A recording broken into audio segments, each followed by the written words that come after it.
I was sitting on my sofa watching a quiet documentary when my son-in-law stormed in and ripped the cable out of the TV. Enough of this trash. In this house, we watch intelligent things. What hurt more wasn't his words. It was my daughter standing behind him. After 18 months living under my roof, she didn't defend me. She avoided my eyes and nodded in agreement with her husband. I said nothing. I quietly went upstairs. That night, I made a decision. The next morning, when they went to work, I called someone to my house, someone who would change everything. When they came back, they screamed and pounded on the door without stopping. Welcome to Family Revenge Stories. Thank you so much for watching this video. Before we continue, let me know in the comments, where are you watching from today? And after you've finished this story, please rate this video on a scale from 1 to 10. Your support truly helps me create even better stories for you. Also, please note this story includes fictional elements added for storytelling and learning purposes. Any resemblance to names or places is coincidental, and the message is meant to offer insight. The black cable hanging from the wall was the end of my patience and the beginning of my reckoning. It was October 2025, a Friday afternoon that felt like any other until it wasn't. I'm Joe Brennan, 67 years old, retired investigative journalist, and according to the deed in my filing cabinet, the sole owner of these four walls. Though you wouldn't know it from the way I'd been living. I'd become a ghost in my own home. Seen but not heard. Present but not acknowledged. A piece of furniture that people stepped around on their way to more important things. Catherine, my wife, had been gone 5 years. With her went the last person who'd made this house feel like a home. My daughter Kinsley moved in 18 months ago with her husband Jason, after they lost their apartment. I'd opened my door because that's what fathers do. We protect our children even when they're 38 and married to men we don't particularly like. That Friday afternoon, I was settled in my leather recliner, the one Catherine and I bought back in '98, watching a documentary about World War II campaigns in the Pacific. The autumn light slanted through the windows at that perfect golden angle. I was learning about the Battle of Guadalcanal when I heard the footsteps, Jason's footsteps. Heavy, aggressive, announcing his presence before he appeared. He filled the doorway at 4:30 like a storm cloud. Jason Caldwell, 40 years old, allegedly a real estate agent, though I'd never seen evidence of a single sale. He wore one of those expensive shirts that cost more than my weekly grocery budget. Enough of this garbage, he announced, not asked. This house needs to raise its standards. I looked up from the screen. Excuse me, yet this trash you watch all day. He gestured dismissively at the television. It's bringing down the intellectual energy of the entire house. We need to be better than this, Joe. Notice he called me Joe. Not Dad, not Mr. Brennan, just Joe, like we were buddies, like he had any right to march into my living room and make demands. It's a documentary about World War II, I said quietly. 42 years of journalism had taught me to keep my voice level when I wanted to shout. Educational programming. It's old men talking about old wars. He crossed the room in 3 strides. We're cultivating a more elevated atmosphere here, more refined. I should have seen it coming. Should have recognized the look in his eyes, that blend of contempt and entitlement I'd seen in dozens of criminals I'd exposed during my career. But this was my home, my sanctuary. Jason reached behind the television and yanked the cable out with one sharp pull. The plastic connector cracked. The screen dissolved into static, then darkness. The documentary narrator's voice, mid-sentence about Marine sacrifices, was cut off as abruptly as if I'd been the one to die. "Whoa there," he said, holding up the severed cable like a trophy. "That's better. Now maybe you can spend your time on something worthwhile instead of rotting your brain." I sat frozen, the remote still in my hand. Useless now. A piece of plastic pointing at a dead screen. "We'll discuss more appropriate entertainment options at dinner," he called over his shoulder, already walking away. Kinsley and I have some ideas about bringing this household into the 21st century. The front door opened at 6:15. Kinsley's car, her footsteps on the porch, tired, careful, like someone who'd spent 12 hours on her feet at the hospital. She was a nurse. A good one. I heard her bag hit the floor, heard her greeting to Jason in the kitchen, heard the low murmur of his voice undoubtedly spinning the cable incident to make himself the hero. She appeared in the doorway 5 minutes later, still in her scrubs. "Hey, Dad." The word felt mechanical. A social obligation rather than connection. "Hi, sweetheart," I replied, and I meant it. Despite everything. She looked at the dark television, at the severed cable on the table, then at me. I waited. Waited for her to ask what happened. Waited for her to defend me. Waited for some sign that the girl I'd raised, the one who'd stood up to bullies in 3rd grade, was still in there. "Dad," she said, disappointment heavy in her voice. "Mom would be ashamed of how you spend your time. Jason's right about the intellectual energy in this house. We all need to do better." She walked away without waiting for a response. Probably went to congratulate her husband on being brave enough to discipline the old man. I sat there as the autumn light faded to dusk. Sat there as streetlights flickered on. Sat there holding that severed cable in my hands, feeling the broken plastic edges dig into my palm. 7 o'clock came and went. The house filled with sounds of Jason and Kinsley making dinner together, laughing at something on their phones, living their life in my home, as if I was already gone. As if I was just another piece of old furniture waiting to be hauled away. I looked at the cable, black, dead, useless in my hands. Then I looked at the walls around me. The walls Catherine and I had painted. The floor we'd refinished. The windows we'd chosen. The life we'd built. That's when I felt it. A shift inside my chest. Like a lock turning. Like something that had been sleeping for 18 months finally waking up. I'd spent 4 decades as an investigative journalist. I'd exposed corrupt politicians, fraudulent corporations, con artists who thought they were smarter than everyone else. I'd built a career on patience documentation and evidence, on knowing when to watch, when to wait, and when to act. For 18 months I'd been watching and waiting. Watching Jason take over my home. Watching Kinsley drift away.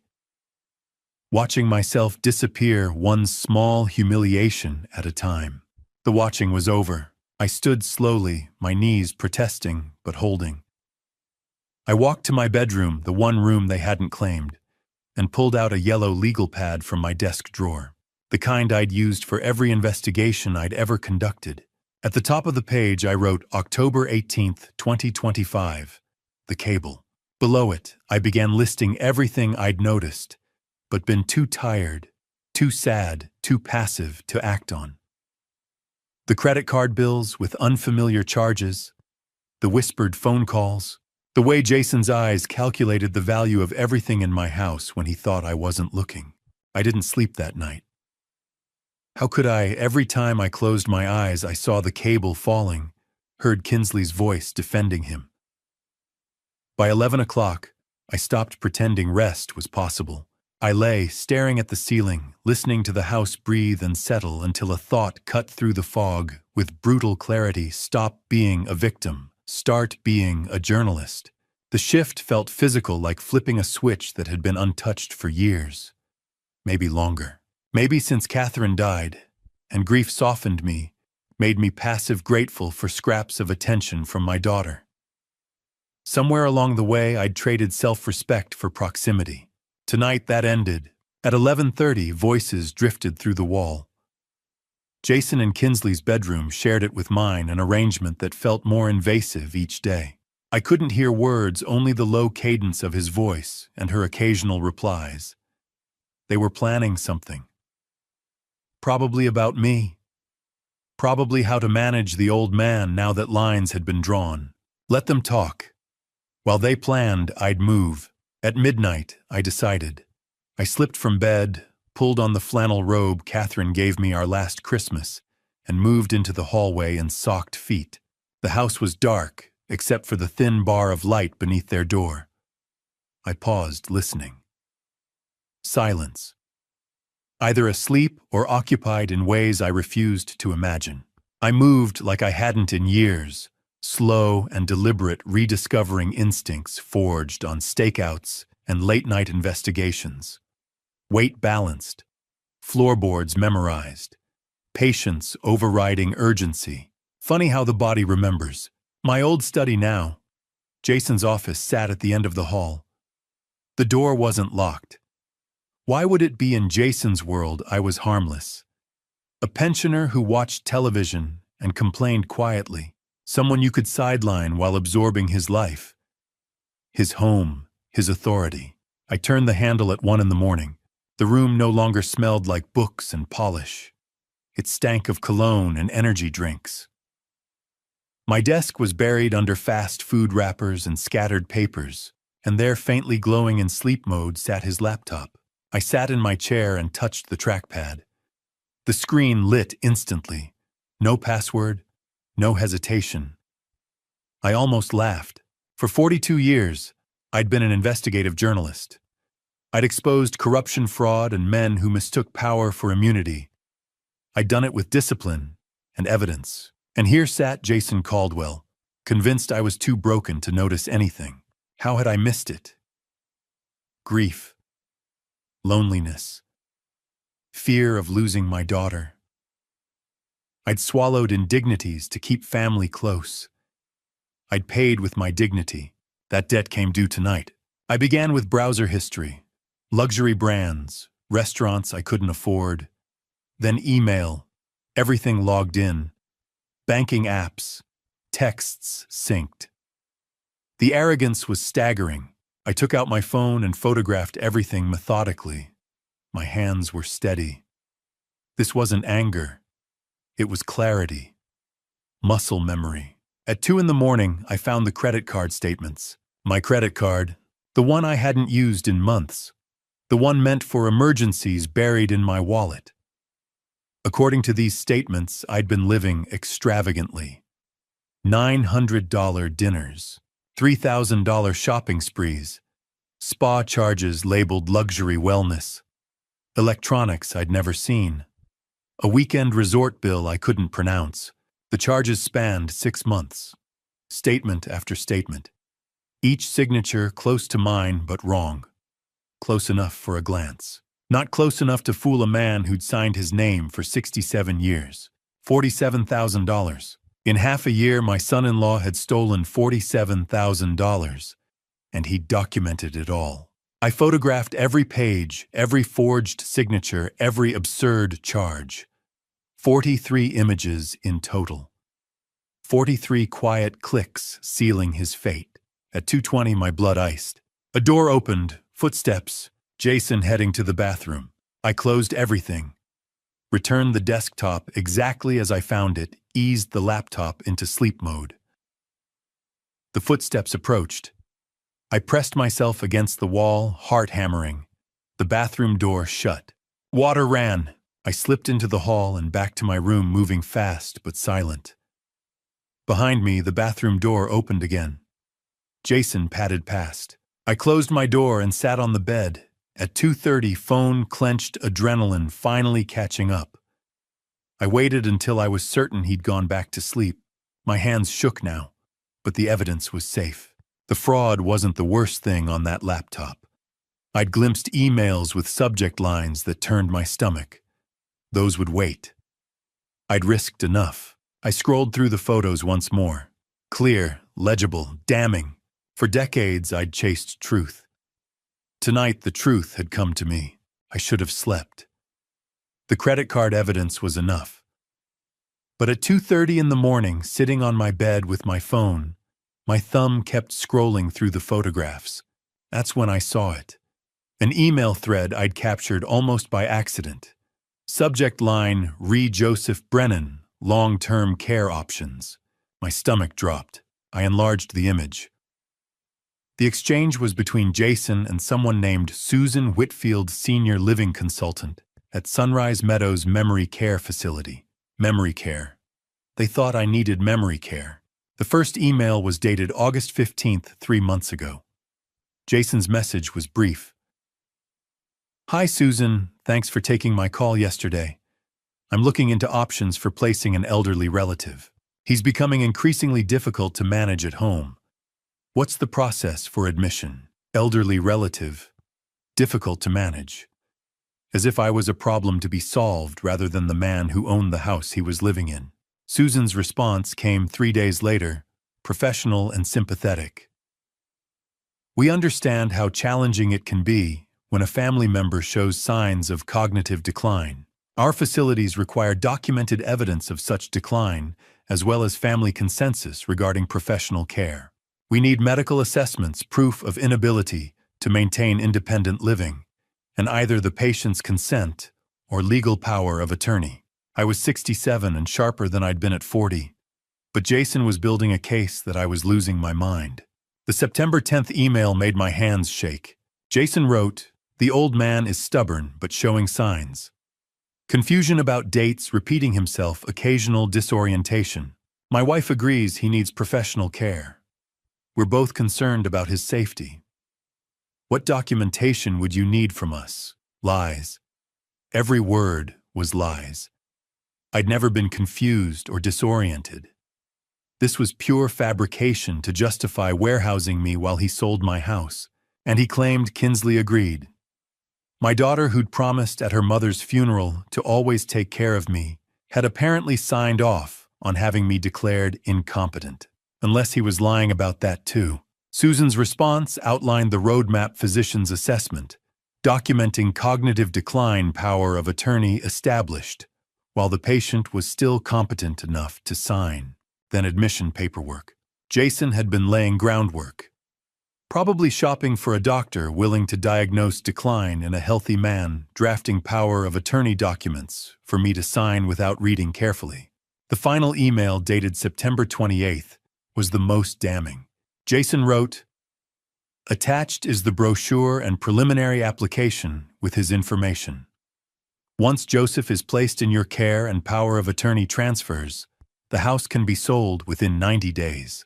Property value around $800,000. After facility costs are deducted, that should leave a substantial amount for managing his ongoing care. $800,000. My house, the one Catherine and I bought in '83 for $62,000.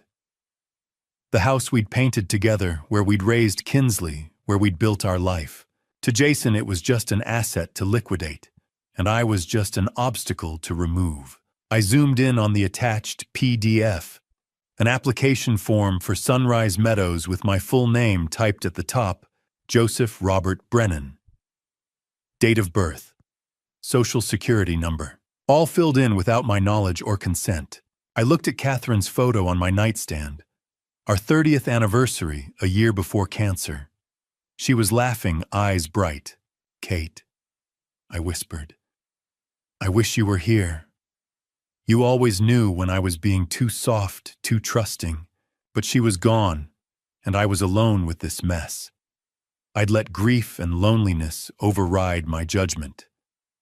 Let Jason into my home because I couldn't bear separation from Kinsley. I connected my phone to my laptop at 2:45, created a folder, Evidence J. Caldwell, started copying files, phone to hard drive to USB drive, redundancy, multiple backups, every journalist's first lesson. By 3 o'clock, I had 3 complete copies, 47,000 in fraud. A conspiracy to declare me incompetent and institutionalized. A plan to sell my home while I lived out my years in a facility I'd never agreed to. I held the USB drive, smaller than my thumb but containing enough evidence to destroy Jason's life. Elder abuse, financial exploitation, fraud, conspiracy. The cable wasn't just about television. It was about cutting me off from everything. My autonomy, my home, my dignity. Jason had been erasing me piece by piece, preparing to make me disappear entirely. But he'd made one crucial mistake.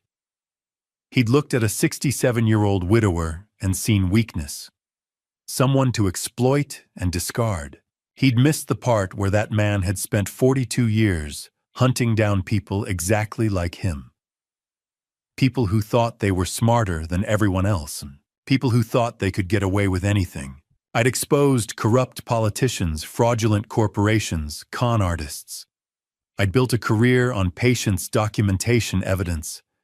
I'd never lost a story. Never let a guilty person walk free when I had proof. The watching was over.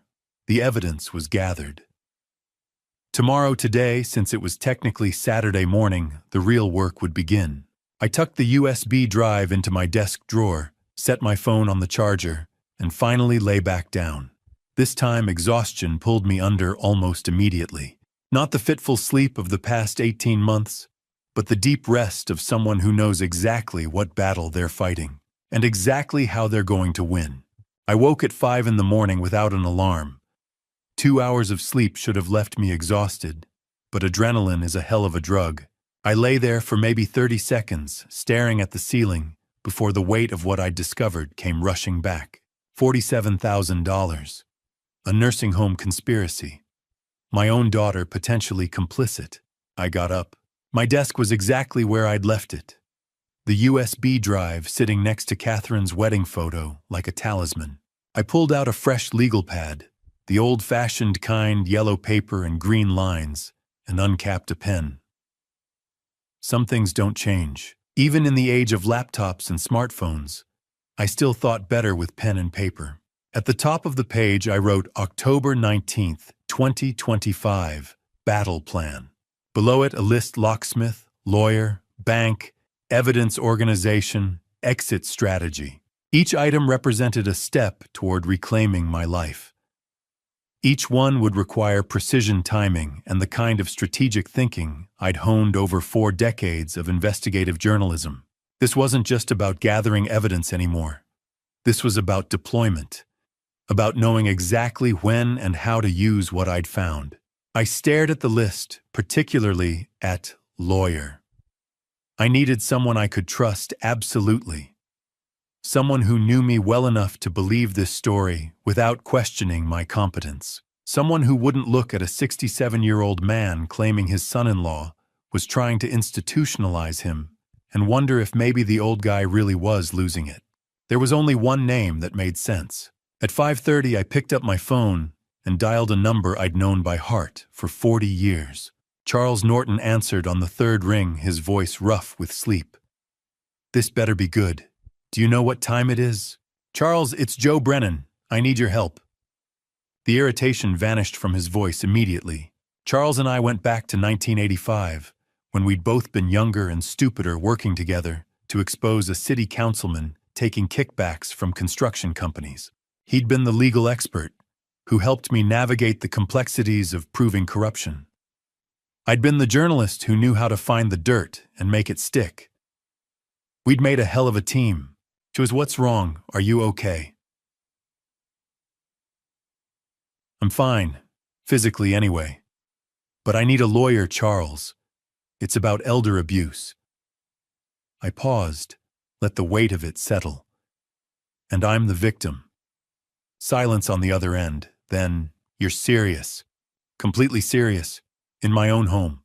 "Jesus, Joe." I heard movement, probably him sitting up in bed. "Tell me what's happening." So I did.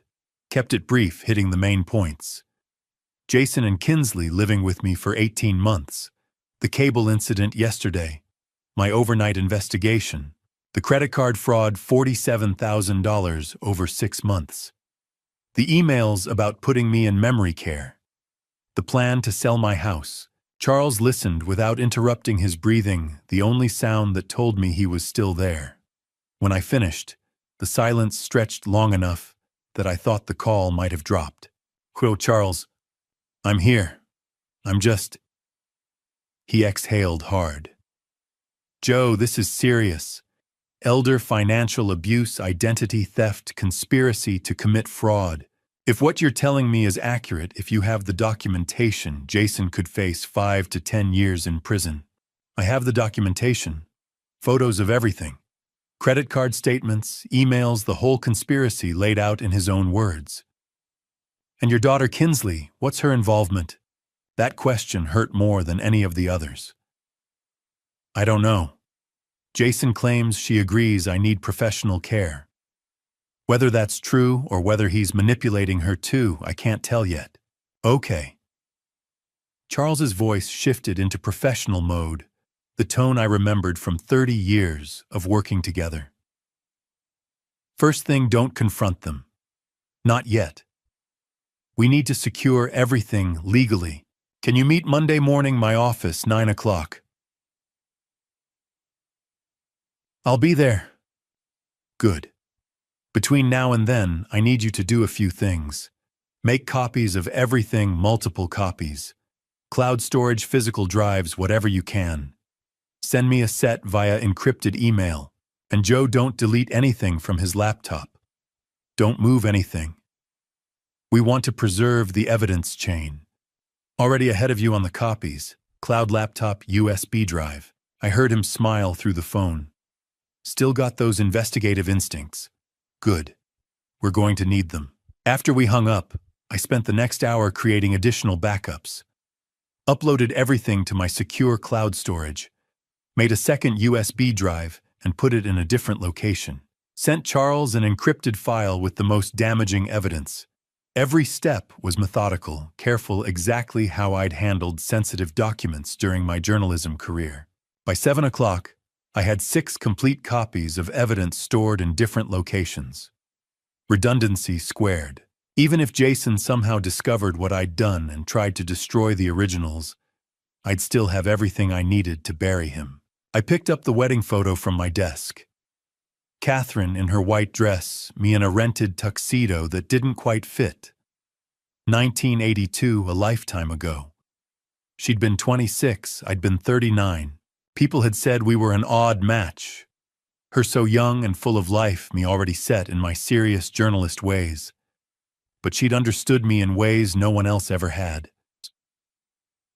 You always said I let people walk over me, Kate, I whispered to the photograph. You'd get so frustrated when I'd rather avoid conflict than stand up for myself. Remember when my editor tried to kill that corruption story? You told me if I backed down, you'd never forgive me. I'd published that story. It had cost me 6 months of political warfare and nearly my job, but it had exposed the truth. And Catherine had been proud. So I backed down a lot after you left. Let Jason take over because fighting seemed too hard. Let Kinsley drift away because I was afraid of losing her completely. You'd be disappointed in me. I set the photo down gently. But not anymore. Watch me fight, sweetheart. This one's for both of us. At 8 o'clock, I heard movement upstairs. Water running, footsteps. The sounds of Jason and Kinsley starting their Saturday morning, as if yesterday's cable incident had been nothing. As if they hadn't spent months plotting to rob me blind and lock me away. I sat at my desk, legal pad in front of me, evidence secured in multiple locations, lawyer-consulted strategy forming. Jason thought he was dealing with a confused old man, a non-threat, someone who could be pushed around and eventually erased. By Monday morning, he was going to learn exactly how wrong he'd been. I'd spent 42 years taking down people who thought they were untouchable. Jason Caldwell was just another name on a very long list, and I'd never failed to expose the truth yet. The sound of Jason's truck backing out of the driveway at 7:45 that Monday morning was different somehow. Sharper, more final. 5 minutes later, Kinsley's sedan followed her tires crunching over the fallen October leaves that carpeted our street. I watched from the upstairs window until both vehicles turned the corner and disappeared. Then I reached for my phone. Valdez locksmith Tony speaking. Tony, this is Joe Brennan over on Maple Drive. I need all my locks changed. Every entry point. Today. There was a brief pause on the line. Tony Valdez had been in business in our neighborhood for 30 years. He'd rekeyed my house back in 2003 when we'd lost a set of keys at the grocery store. Catherine had been with me that day, laughing about how we'd torn the car apart looking for them. How soon can you be here, Joe? 9 o'clock work for you? I'll be there. Standard deadbolts on all doors. Big high security. The best you've got. Another pause, shorter this time. Tony was a pro. He knew when not to ask questions. Got it. See you at 9. I hung up and looked at the clock. 1 hour and 15 minutes until the first lock turned. Until the first piece of my home became mine again. I spent that hour moving through the house like a ghost, cataloging everything that would soon be behind new locks. The front door where Jason had stood 2 nights ago with that black cable in his hand. The back door where he'd started parking his truck too close to mine, boxing me in. The garage door, the basement entrance. 4 points of entry. 4 places where they'd come and gone as they pleased, treating my home like it was already theirs. At 8:55, Tony's white van pulled into the driveway. I met him at the door before he could knock. "Morning, Joe." He was carrying 2 heavy toolboxes and had a duffel bag slung over his shoulder. Professional, efficient. "Let's start with the front door, then work our way around, whatever you think is best." He set down his equipment and pulled out a drill. "This won't take long. High-security deadbolts, thumb turn on the inside, keyed on the outside. You'll get 5 sets of keys for each lock. 5 sets." I hadn't thought about that. 5 sets meant control. 5 sets meant I could decide who got in and who stayed out. The drill bit into the old lock at 9:15. The sound cut through 18 months of silence, of tiptoeing around my own home, of pretending not to hear them in the next room, planning my future. Metal shavings fell to the doorstep like snow. Tony worked with the ease of someone who'd done this 10,000 times, his hands steady and sure. There we go. The old deadbolt came free with a metallic scrape. This one's seen better days. I held it in my palm. It was warm from the friction of removal, the brass worn smooth in places. How many times had Jason's key turned this lock? How many times had they walked through my door without knocking, without asking, treating my threshold like it was theirs? "Toss it, please." He dropped it into a bucket with a satisfying clang and reached for the new lock. This one was chrome, heavy, solid. When he installed it and handed me the first key, it felt like holding a piece of my dignity. "Try it." I slid the key into the lock. It turned smooth as butter. Click. The bolt shot home. Click. It retracted. 4 times I tested it, feeling the precision of new mechanisms, the promise of security. Back door next. We moved through the house in silence. The drill sang its metallic song at the back entrance at 9:45. Same process. Old lock out, new lock in.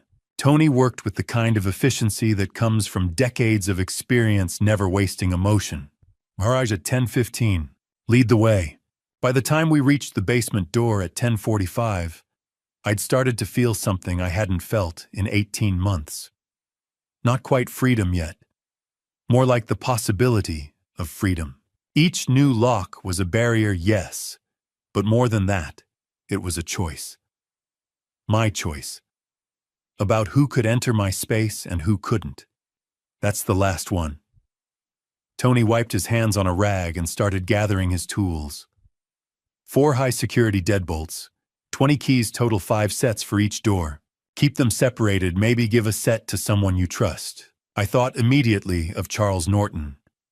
1 set for him, 1 for my safe deposit box, 1 hidden in the house, 1 in my car, 1 on my person. "What do I owe you, Tony?" He named a figure. I pulled out my wallet and added $200 bills on top. For the discretion, Tony looked at the extra money, then at me. Something passed across his face, understanding maybe, or recognition. He'd been in this business long enough to know that not all lock changes were about lost keys. "You take care of yourself, Joe." He pocketed the cash and extended his hand. His grip was firm, solid, the handshake of a man who understood that some work was about more than just locks and keys. I walked him to the door, my door with my new lock, and watched his van pull away. Then I turned back to the empty house and tested each lock 1 more time. Front door, click. Back door, click. Garage, click. Basement. Click. 4 locks, 20 keys. And for the first time in 18 months, I smiled. By 11:30, Tony's van had disappeared down Maple Drive, and I had 4 new keys in my pocket, one for each lock he'd installed. But keeping Jason and Kinsley out physically was only half the battle. Keeping them out legally required something else, something every investigative journalist knows how to build a war room. I stood in my bedroom doorway and looked at the space with fresh eyes. For 18 months, this room had been my sanctuary. Now it was going to become something Catherine would have recognized from the old days when I'd bring home a story that needed unraveling. The desk came first. I cleared everything off lamp library books, the framed photo of Catherine and me at Niagara Falls. Everything went to the dresser. The desk surface needed to be empty, ready for organization. Then I pulled out the yellow legal pad where I'd started taking notes Friday night. The credit card statements I'd photographed. The screenshots of emails between Jason and Susan Whitfield. 43 photos total, all backed up in 6 locations. Time to make them tell a story. I'd spent 42 years at the Chicago Tribune making evidence speak. This was no different. Just more personal. I started with the wall above my desk. 18 months of my life reduced to a timeline written on sticky notes. April 2024, Jason and Kinsley move in. Temporary, they'd said. June 2024, first irregular charge. $890 at a steakhouse. August 2024, Jason starts talking about how I'm wasting money on utilities. October 2024, I catch him going through my mail. He laughs it off. February 2025, the nursing home emails begin. Jason to Susan Whitfield. Looking to arrange care for an elderly relative. September 2025, Susan sends the Sunrise Meadows brochure. Application filled out with my information, my signature forged. October 18th, 2025, Jason cuts the cable. October 21st, 2025. Tony installs new locks. I take my house back. I stepped back and looked at the wall. When you saw it laid out like that, the pattern was unmistakable. This wasn't a son-in-law who'd overstayed his welcome. This was a predator who'd been circling from the start. Next came the evidence categories. 3 folders, 3 colors. I'd learned this system covering the city corruption scandal back in 2009. Red folder, financial evidence. Credit card statements showing $47,000 in fraudulent charges. Screenshots of my forged signature compared to my real one. Bank records showing my checking account balance dropping from comfortable to concerning. Blue folder, communication evidence. Every email between Jason and Susan Whitfield. The nursing home brochure. Text messages I'd photographed from Jason's phone last week. Messages to Kinsley about when the old man's out of the picture. Green folder, witness statements. Barbara Peterson next door had seen Jason carry boxes from my basement back in July. Arthur Coleman, 3 doors down, had heard Jason on the phone talking about property values. Karen Phillips across the street had noticed I'd stopped waving hello around, the same time Jason started answering my doorbell. The folders went on the desk, left to right. Beginning, middle, end. At 11:45, I picked up my phone and dialed a number I hadn't called in 6 months. Stephen Hughes. Steve, it's Joe Brennan. Silence. Then, Joe, haven't heard from you since spring. Everything okay? Stephen Hughes and I had worked together for 20 years at the Tribune. He'd moved to the Sun-Times in 2015, but we'd stayed in touch, the kind of friendship built on shared newsroom cynicism. I need a favor. Can you track down an address for me? Oh, what kind of address? The kind someone needs when they lose their apartment and have to find something cheap. Fast. Stephen knew better than to ask too many questions. Give me 2 hours. I'll text you. Thanks, Steve. I hung up and went back to the desk. One more piece to complete the war room. The summary. In journalism, we called it the nut graph, the paragraph that explained the whole story. I opened my laptop and started typing. The 5 W's. Who, what, when, where, why. Joseph Brennan, 67, retired investigative journalist, is the sole owner of a residential property valued at approximately $800,000. In April 2024, his daughter Kinsley Brennan and son-in-law Jason Caldwell moved into the residence under pretense of temporary housing. Over 18 months, Jason Caldwell engaged in systematic financial exploitation, including credit card fraud, totaling $47,000, identity theft, and conspiracy to unlawfully commit the victim to a long-term care facility for the purpose of obtaining control of the property through fraudulent power of attorney. 3 sentences. Everything that mattered. By 2 o'clock, the war room was complete. Timeline on the wall. Evidence in folders. Summary report printed. I stood in the middle of my bedroom and felt something I hadn't felt since Friday afternoon. Control, not angry, desperate control. This was colder, more methodical. The control of a man who'd spent his career taking down people who thought they were untouchable. My phone buzzed. Text from Stephen found 3 possibilities. Oak Towers on 4th Street is closest and cheapest. Studio apartments. Month-to-month leases. I saved the address and looked at the war room one more time. Evidence collected. Timeline established. Witnesses identified. The war room was ready. The evidence was sorted. Now came the part every journalist understands: proof means nothing if you don't act. Untouched facts are just paper in a folder. At 2:30, I grabbed my car keys and drove to Community First Bank on Oakwood Avenue. The same branch where Catherine and I opened our first joint account in 1983. The same place that had handled my Tribune paychecks for 42 years. The same tellers who knew us by name and sent flowers when Catherine died. Now I was here to tell them my own family had been stealing from me. The lobby was calm for a Monday afternoon. 2 tellers behind the counter. An elderly couple speaking quietly at the mortgage desk. Fluorescent lights humming overhead. I approached the reception desk, where a young woman wearing a name tag that read Jessica looked up. "I need to speak with a branch manager," I said. "Do you have an appointment, sir?" "No. It's about fraud on my account." "It's urgent." Her expression changed instantly. "Please have a seat. I'll check if Ms. Foster is available." I sat in the waiting area with the red folder resting on my lap. Through the glass walls, I could see Linda Foster inside her office phone pressed to her ear. Mid-50s dark hair, pulled back posture, sharp with decades of banking experience. She glanced up, recognized me, and nodded. 10 minutes later, Jessica led me inside. Mr. Brennan. Linda stood and shook my hand firmly. Jessica mentioned fraud. "Please sit." I placed the red folder between us. "Ms. Foster, I need to report identity theft and credit card fraud." "I'm the victim." Her eyebrows lifted slightly. "When did you discover the activity?" "Friday night.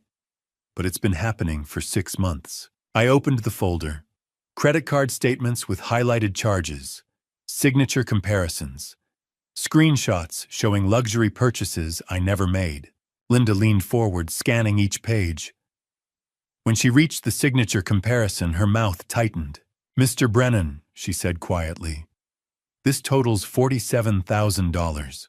"Yes, and you only discovered this recently." I trusted the wrong person. She looked at me, and I recognized that look the moment when a professional realizes this isn't a minor issue. Who did this? My son-in-law. He intercepted my mail, forged my signature, and used my credit card without permission. She exhaled slowly and reached for her phone.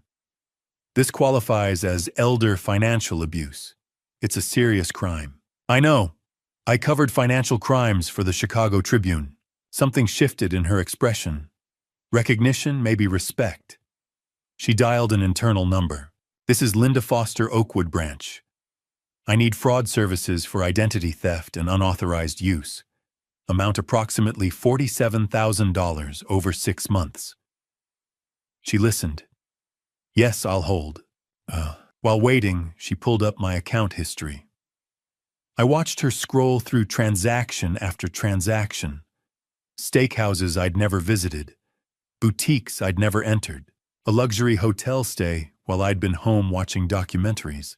"Yes, I'm here," she said into the phone. "Account number."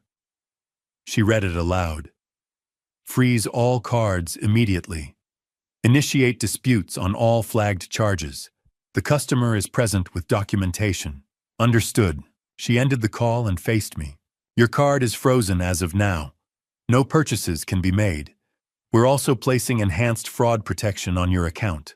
Any transaction over $50 will require voice verification directly from you." "Good. I'll also give you documentation for law enforcement and legal counsel." She glanced at the folder. "Do you have an attorney?" "Charles Norton." Her lips curved slightly. "Charlie Norton, I know him."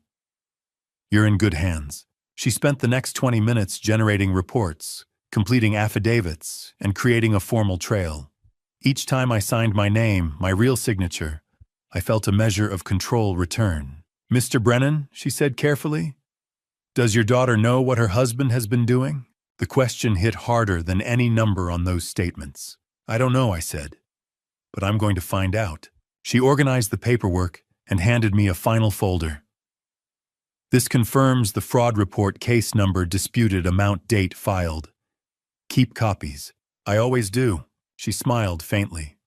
"Journalist habit." "Something like that." She walked me to the door. "I'm sorry this happened. No one should have to defend themselves from family." "No," I agreed. "They shouldn't." I left the bank at 4 o'clock, with the fraud confirmation in hand, and $47,000 officially frozen. The October sun slanted low across the parking lot, shadows stretching long. In less than 2 hours, Jason and Kinsley would come home. They'd pull into the driveway like every Monday. Jason would reach for his key, and it wouldn't work. I drove home with the fraud report on the passenger seat, ready for what came next. The house was quiet when I walked through the front door at 4:30. The new lock turned smoothly under my key now not theirs. I set the bank's fraud confirmation letter on the kitchen counter and looked at the clock on the microwave. Jason and Kinsley usually got home between 6 and 6:30. That gave me 2 hours. I climbed the stairs to the bedroom they'd been using. My old home office, the one Catherine had helped me paint a soft gray back in 2012. The door was open. I stood in the doorway for a moment, looking at how they'd rearranged it. Their bed where my desk used to be. Jason's suits hanging in the closet where I'd kept my file cabinets. Kinsley's nursing scrubs draped over the chair. 18 months ago, I'd helped them carry boxes up these stairs. "Just temporary," Kinsley had said, hugging me. "We'll be out of your hair before you know it, Dad." I walked to the closet and pulled out 4 large suitcases. Blue hard-shell Samsonites. I'd bought them for Kinsley last Christmas when she'd mentioned wanting to take a vacation. She'd never used them. The irony wasn't lost on me. I started with Jason's side of the closet. Suits came off hangers and went into the first suitcase. No folding, no care. Just removal. Gray suit, navy suit. The expensive charcoal one he'd worn to some real estate conference in August, probably paid for with my stolen credit card. Shoes went next. Dress shoes, sneakers, the Italian leather loafers that cost $600, according to the statement Linda Foster had shown me. Into the suitcase. All of it. His toiletries from the bathroom. Electric razor, cologne, hair gel. The laptop charger he always left plugged in by the bed. I unplugged it and coiled it loosely, dropping it on top of the suits. The first suitcase filled fast. I zipped it closed and moved to the second one. Kinsley's side of the closet was harder. I reached for a hanger and stopped. The cream-colored cardigan she'd worn last Christmas morning. We'd made pancakes together, me, Jason, Catherine's recipe. Kinsley had laughed at something, and for a moment it had felt like family again. Like maybe having them here wasn't so bad after all. I folded the cardigan carefully and placed it in the suitcase. Her nursing scrubs, her sneakers, the collection of scarves she kept organized by color, her hairbrush from the dresser. Each item felt heavier than it should have. I opened her nightstand drawer to pack whatever was inside and found a photograph. 5x7 in a silver frame I'd given her when she graduated high school. Kinsley at 5 years old, gap-toothed smile, clutching the teddy bear I'd won for her at the county fair. She'd named it Mr. Buttons, slept with it every night until she was 12. I sat down on the edge of the bed, holding the photo. I'd helped her pack for college in 2007, driven her to Northwestern with a trunk full of dreams and new bed sheets, watched her walk into the dorm with that same gap-toothed confidence, ready to become a nurse and help people. 18 years later, I was packing her belongings to put her out of my house. The weight of it settled in my chest. Not anger, something else, something that felt like grief. I loved my daughter more than life itself. I'd have given her anything. I had given her everything. This house, my trust, 18 months of benefit of the doubt. But I couldn't let that love destroy me. Not anymore. I placed the photo face down in the suitcase and kept packing. The second suitcase filled, then the third. By the time I zipped the fourth one closed, my hands were shaking. Not from weakness, from the finality of it. Getting the suitcases downstairs was harder than I'd expected. 67-year-old legs don't handle 4 trips up and down with 50-pound loads the way they used to. But adrenaline is a hell of a drug, and I was running on more than adrenaline. I was running on 42 years of finding truth and 18 months of living with lies. I dragged each suitcase to the front door and lined them up. 4 blue Samsonites standing in a row like soldiers awaiting orders. Everything Jason and Kinsley had brought into this house packed and ready to leave it. The clock in the hallway read 5:28. I walked to the living room and sat in the armchair, the one Catherine had loved, the one that faced the front window. From here I could see the driveway. I could see when they pulled in, when Jason tried his key and realized it didn't work, when they saw the suitcases. I thought about the war room upstairs, the timeline on the wall, the evidence in folders, the fraud report from the bank in the kitchen, Charles Norton's office tomorrow morning at 9. I thought about the black cable lying in the box of old electronics in the basement, the cable that had changed everything. And I thought about Kinsley, my daughter, the gap-toothed 5-year-old who'd believed I could do anything, the 38-year-old woman who'd stood in this living room 3 nights ago and taken her husband's side while he humiliated me. Did she know? Had she known about the credit cards? The nursing home plan? Or had Jason played her the same way he'd played me? I didn't know. But in less than an hour, I was going to find out. The house settled around me. The refrigerator hummed. The October sun slanted lower through the windows, casting long shadows across the hardwood floors. Catherine and I had refinished together in 1998.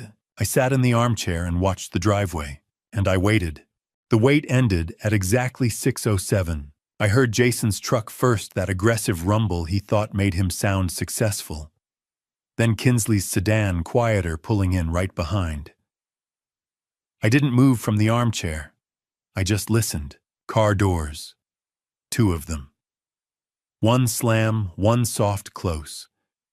Footsteps on the front walk. The scrape of shoes on the welcome mat Catherine had picked out at Target back in 2016. The mat that said "Home Sweet Home" in careful cursive. Then the sound I'd been waiting for. Metal on metal. A key sliding into a lock that no longer recognized it. Scraping, jiggling, a confused grunt. What the? Jason's voice muffled through the door. Key's not working. Must be stuck or something. Let me try. Kinsley's voice. Softer. Still trusting that there was a simple explanation. More scraping, more jiggling. The doorknob rattled. That's weird. Mine's not working either. I sat perfectly still in Catherine's chair. Through the front window, I could see their shadows on the porch. Jason bent over the lock.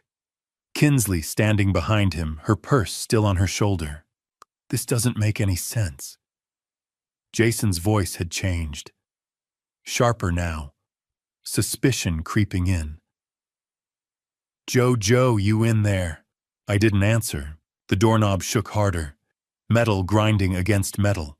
"I'm Joe if this is some kind of joke." "Maybe he's not home," Kinsley said. "Maybe there's something wrong with the lock. We should call a locksmith."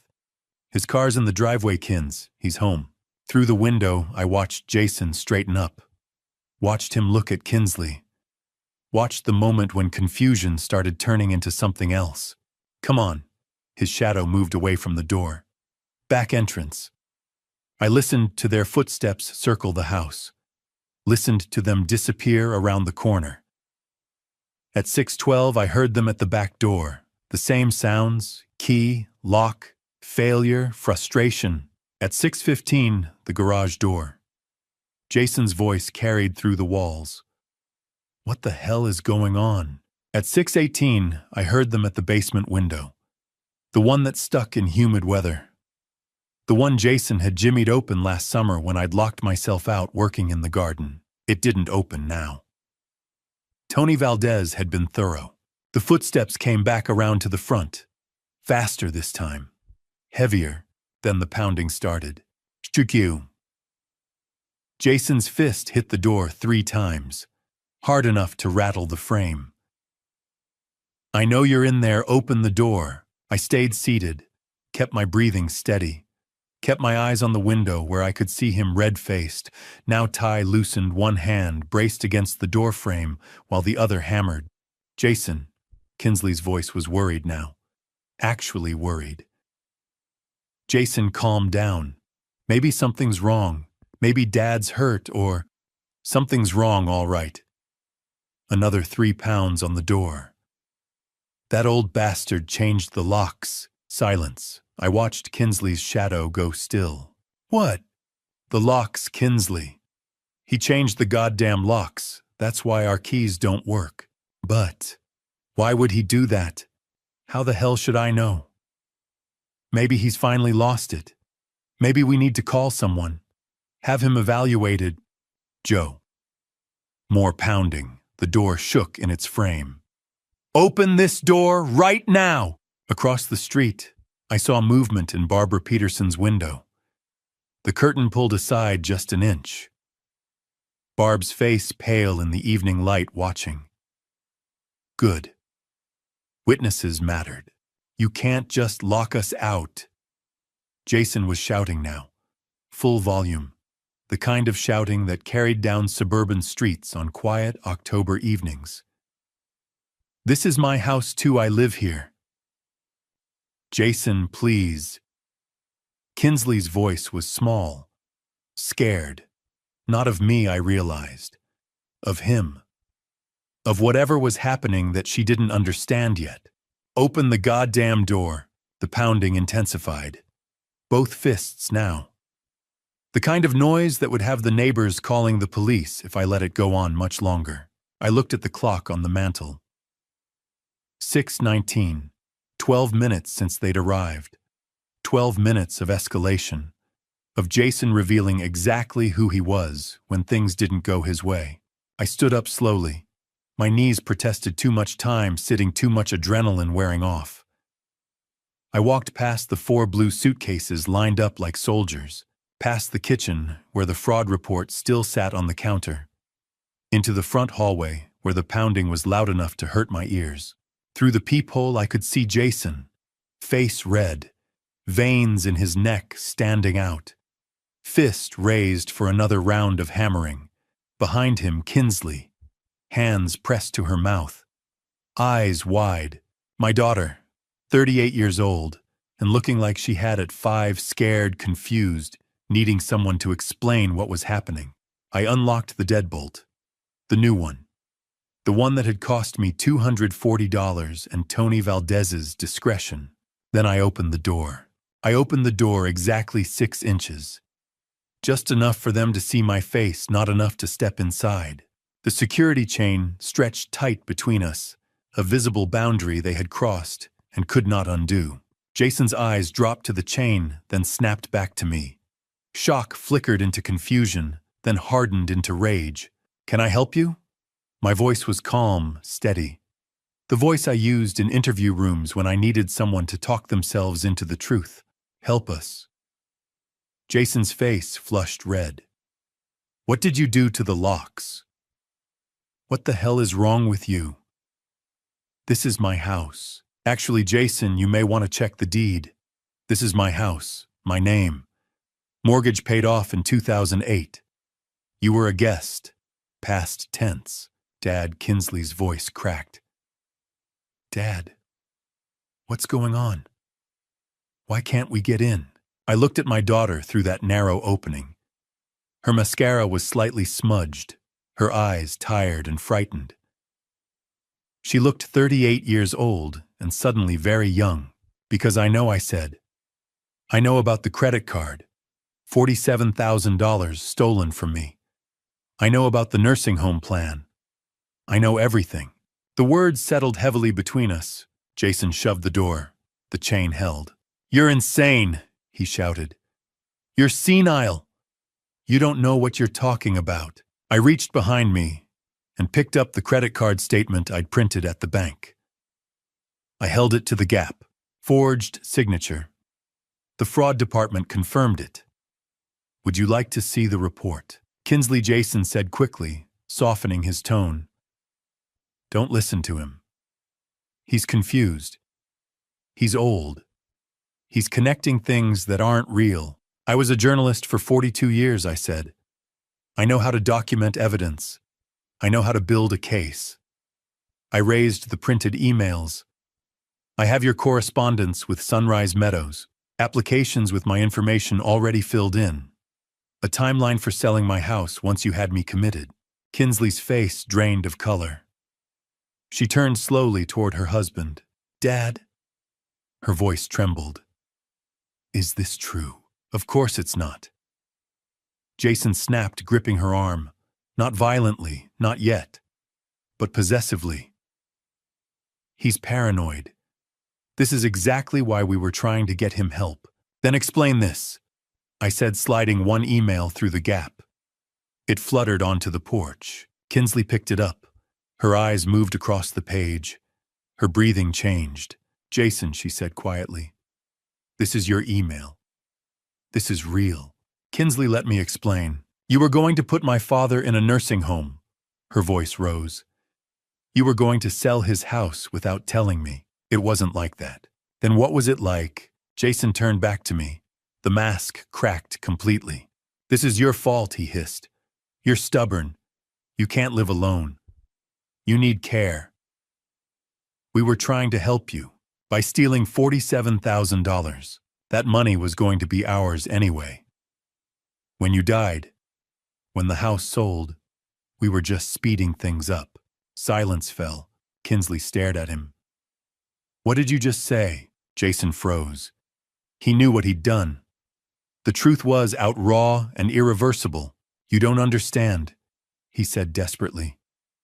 This house is worth $800,000. $800,000. And it's wasted on one old man. He lunged. The chain caught him. The door frame rattled. I stepped back but held my ground. I suggest you step away, I said calmly. Barbara Peterson across the street is watching, and assault is a crime. Jason backed off, chest heaving. His hands shook with restrained fury. He pulled out his phone. Fine. I'm calling the police, reporting elder abuse. You're not competent. Please do, I said. I have the fraud report, the forged signatures, the emails, and a meeting with my attorney tomorrow morning. Charles Norton. His finger hovered over the screen. You're bluffing. I spent 42 years calling bluffs, Jason. I don't bluff. Behind him, Kinsley had collapsed onto the porch steps, the email clutched in her hands. Her shoulders shook. Kinsley, I said gently. Did you know about the card, about the nursing home? She looked up at me through the gap eyes, red and wet. No, she whispered. I swear I didn't know. I believed her. Jason lowered the phone. You can't do this, he said. We have rights. You don't, I replied. You're not on the deed. Your belongings are packed. 4 suitcases. You can collect them now. Where are we supposed to go? I don't know, I said. But you should have thought about that earlier. Jason stared at me, hatred naked in his eyes. This isn't over. Yes, I said softly, it is. I closed the door, turned the deadbolt, heard it lock, and through the wood and steel I heard my daughter begin to cry. Red and blue lights washed across the front of my house at 6:45.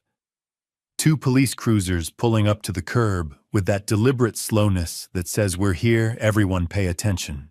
I watched through the living room window as the lights painted the October evening in strobing colors. Across the street, Barbara Peterson's front door opened. 2 houses down, Karen Phillips stepped onto her porch. Arthur Coleman appeared at his mailbox, not bothering to pretend he wasn't staring. The cavalry Jason had called. Or maybe the witnesses I needed. 2 officers emerged from the cruisers. The first was mid-40s, solid build, the kind of presence that came from 20 years on the job. His nameplate read, Reynolds. The second was younger, early 30s, maybe following Reynolds's lead. Davis. Jason met them halfway up the walk, his voice carrying in the evening quiet. Officers, thank God you're here. He pointed at the house. At me, still visible through the window.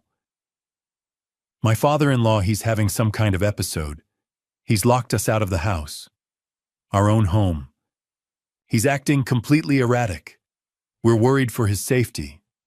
He might be having a stroke or, I don't know. Maybe dementia. Finally, behind him, Kinsley stood on the sidewalk, arms wrapped around herself. Her face was blotchy from crying. When she spoke, her voice shook. He's not usually like this. Dad's always been so normal. I don't understand what's happening anymore. Officer Reynolds held up one hand. Everyone just calm down. Let's take this one step at a time. He looked at Jason, then at Kinsley, then at the house. Sir, you're saying this is your father-in-law's residence.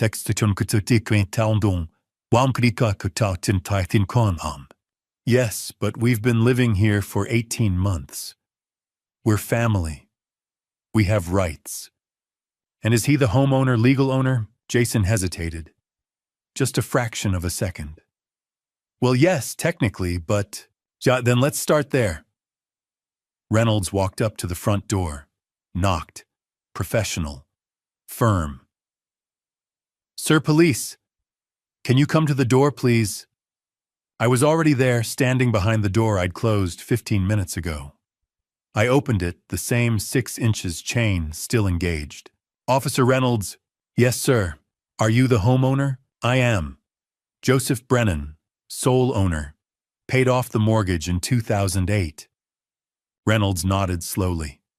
His eyes took in the chain, the 6-inch gap, my calm demeanor. Mr. Brennan, your son-in-law called us. He says you've locked them out.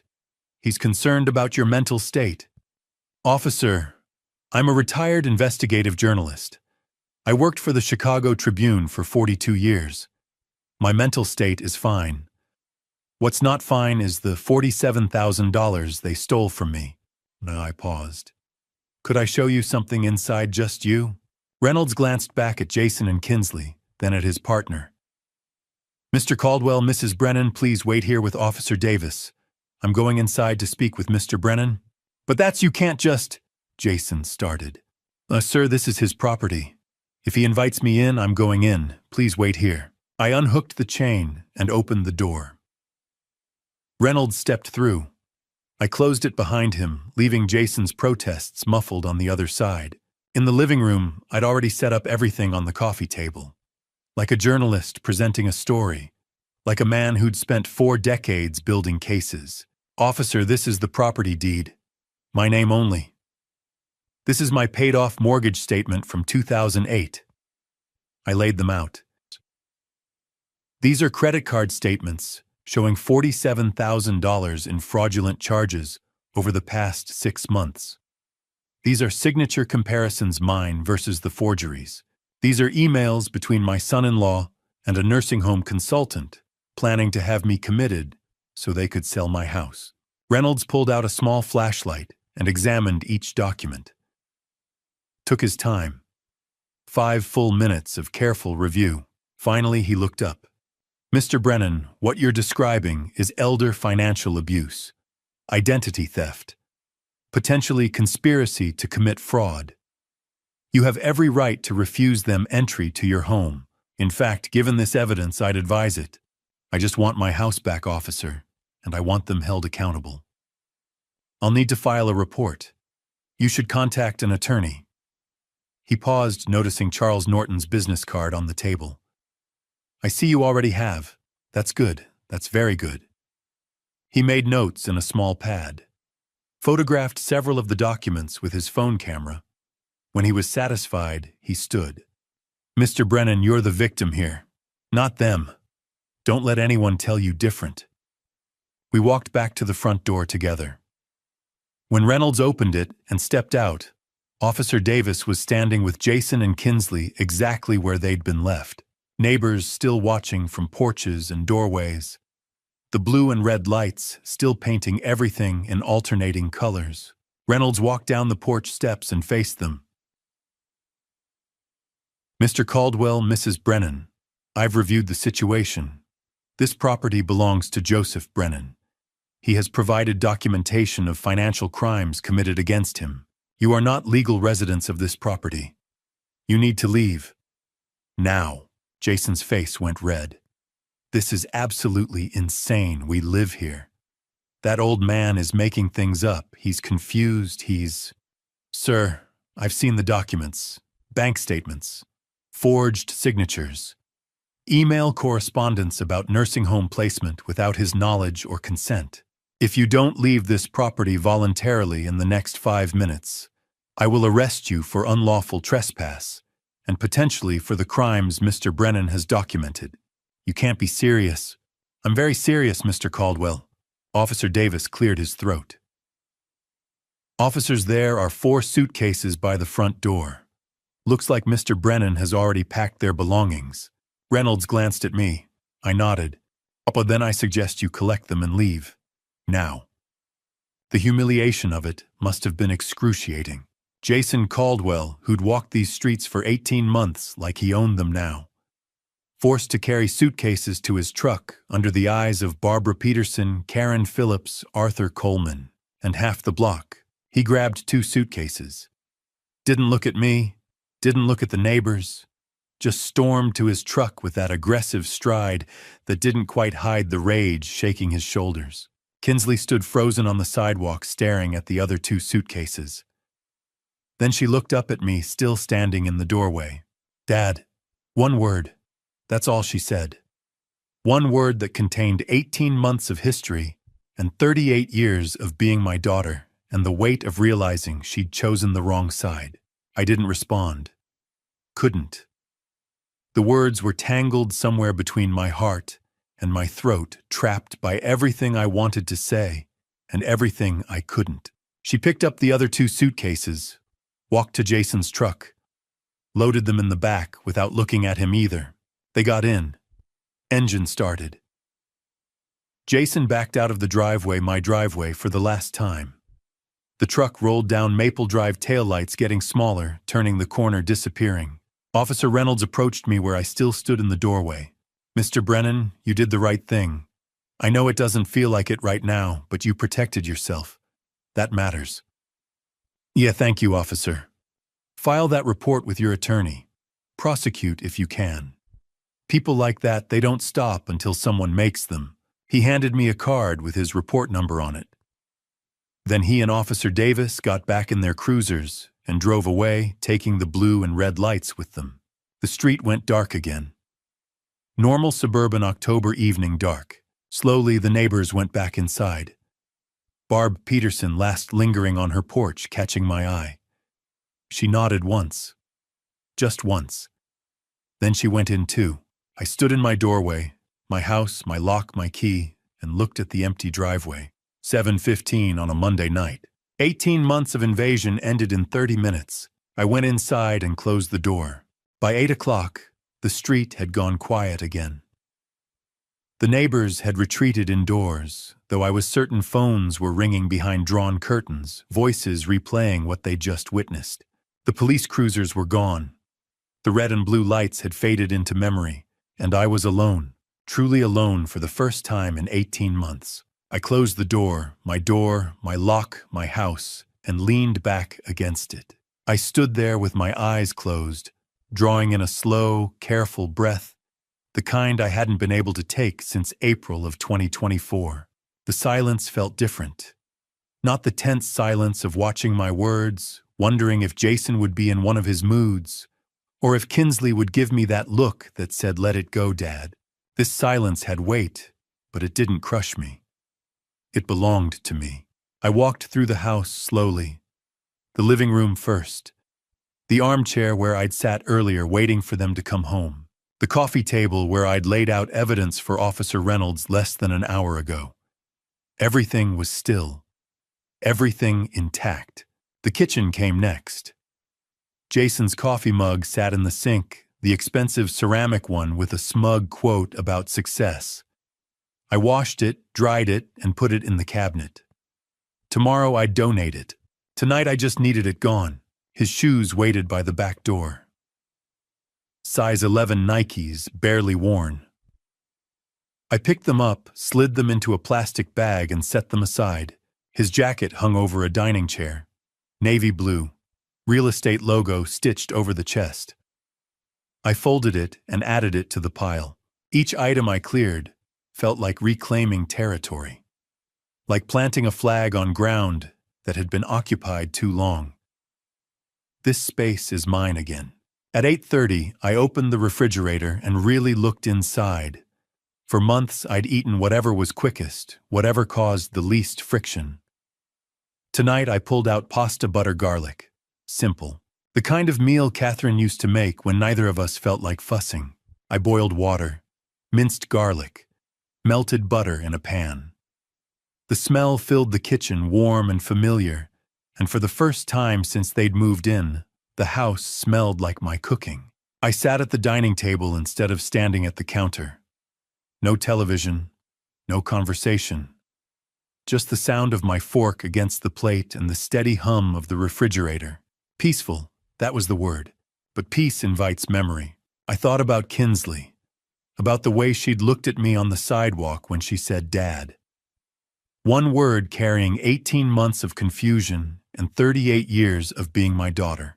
Did she know about the nursing home plan, about the credit cards? Or had she been fooled too, manipulated by a man skilled at control? The doubt crept in quietly. What if she truly didn't know? What if I'd destroyed my relationship with my daughter over something done without her consent? Then I remembered she'd defended him every time. When he took over my mail, when he spoke to me like a child, when he made me feel like a guest in my own home. She'd told me I was overreacting, that I was sensitive, that he meant well. She had chosen him, repeatedly. At 9, I called Charles Norton. He answered quickly. "Joe, I was waiting to hear from you. The police came. Officer Reynolds reviewed everything, told them to leave. They're gone." "That's good," he said. "How are you holding up?" "I don't know yet. That's honest. Listen, you did everything right. But you need to prepare yourself. Jason won't accept this quietly. I know. Stay in your house, but be careful. Lock your doors. Call me if anything happens." "I will. We'll meet tomorrow at 9. We'll start the legal process. Restraining order, civil suit, possibly criminal charges. See you then." After I hung up, the house felt larger, quieter. The old clock Catherine bought in 1994 ticked steadily on the mantel. At 10, I turned on the news. Watched stories that had nothing to do with me. Tried not to imagine where Kinsley and Jason were sleeping. My eyes drifted to a photograph on the side table. Catherine, 45, smiling in our backyard. 2002. Healthy. Happy. Did I do the right thing?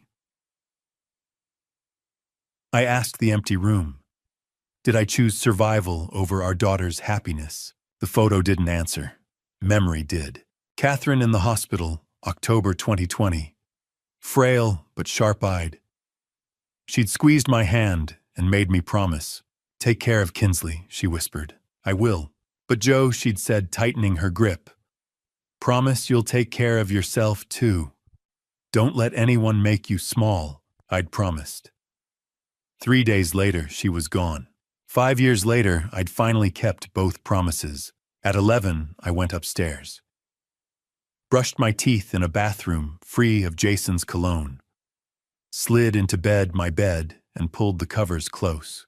The house creaked in familiar places. The October wind brushed the windows. Tomorrow would bring lawyers, judgment, and consequences. But tonight I was just tired. 3 days passed in a strange kind of limbo. On Tuesday, I met Charles at his office and signed paperwork. Restraining order petition, fraud declarations, civil suit preparation. My signature, my real signature, went on document after document, while Charles explained timelines in that calm attorney voice that made everything sound survivable. On Wednesday, I called a glazier to replace the front window, the one where the cable had hung. I told him I'd broken it while moving furniture, a small lie, but easier than explaining I needed to erase the reminder. I called Kinsley twice that day, both times voicemail. I didn't leave messages.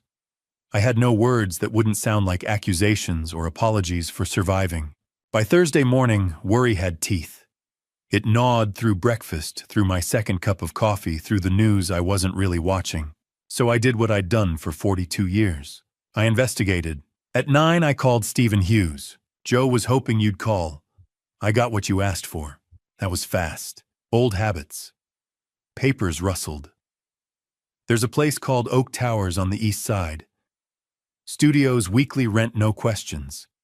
If someone needed somewhere cheap and immediate, that's where they'd go. Address. A pause. Joe. Are you tracking someone? My daughter, I said. And I know how that sounds. Christ. More rustling. 1247 Oak Street. Apartment 3B. Lease signed Monday night. Name on it is Jason Caldwell. Not Kinsley, just him. Joe, what's going on? Soon. And Steve, thank you.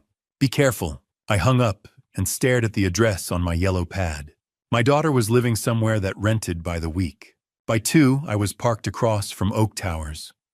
4 stories of faded brick, rusted fire escapes, bars on windows, graffiti on the entrance, a liquor store on one corner, check cashing on the other. This was where Kinsley slept after 12-hour nursing shifts. Because I'd thrown her out, or because Jason had stolen $47,000 and destroyed their life. The distinction mattered. I watched for an hour. A woman with 2 kids struggling with groceries, an old man smoking, a teenager who looked hollow-eyed and lost. At 3, the door opened and Jason walked out. Even from across the street, I could tell he was drunk. Middle of the afternoon, swaying, fumbling with his keys. He dropped them, laughed, picked them up, finally got into his truck. Part of me wanted to follow him, document the behavior, build another file. But this wasn't journalism anymore. This was obsession. I watched his truck pull away, weaving slightly. Then I drove the opposite direction. At 4, I stopped at Barbara Peterson's house. She answered, wearing gardening gloves. Joe, you holding up? I am. I need a favor. I handed her a card with my number. If Kinsley comes by looking for me, give her this. Tell her I'm always here if she needs me. Exactly that. Barbara's expression softened. We all saw what happened Monday. The police. Everything. You did the right thing. Did I? Joe, we've lived here 30 years. We know who you are. Don't doubt yourself now. I nodded and left before I said something I couldn't take back. At 6, Charles called while I made dinner I wasn't hungry for. Restraining order hearing is next Thursday. Police officially opened the fraud investigation. Civil suit will be filed early November. That's good. One more thing. I tried reaching your daughter. She hasn't responded. She's not answering me either. How are you handling that? I'm giving her space. She needs to see who Jason really is on her own. And if she doesn't, then I accept I protected myself and told the truth. The rest is her choice. Charles was quiet. That's healthy, Joe. But it still hurts. Yes. By 10, I sat in the living room, with the TV muted decaf cooling untouched phone face up on the table like it might ring if I stared hard enough. It didn't. I thought about Kinsley in that apartment, about Jason drunk at 3 in the afternoon, about the kind of man who ruins everything and then numbs himself while his wife works herself raw. I thought about Catherine's promise. Take care of Kinsley, but also take care of yourself. Was I doing that, letting her live in Oak Towers while I worried in my paid-off house? Or was this the only thing left, letting her see the truth without me forcing it? The phone stayed silent. Outside, the October wind rattled the newly repaired window, and I waited, still waiting for my daughter to come home. Friday passed quietly, too quietly. I went to bed around midnight, exhausted from another day of waiting for phone calls that didn't come, but I couldn't shake the feeling that something was coming, that the stillness was temporary, that men like Jason Caldwell don't accept defeat. They marinate in it until it turns to rage.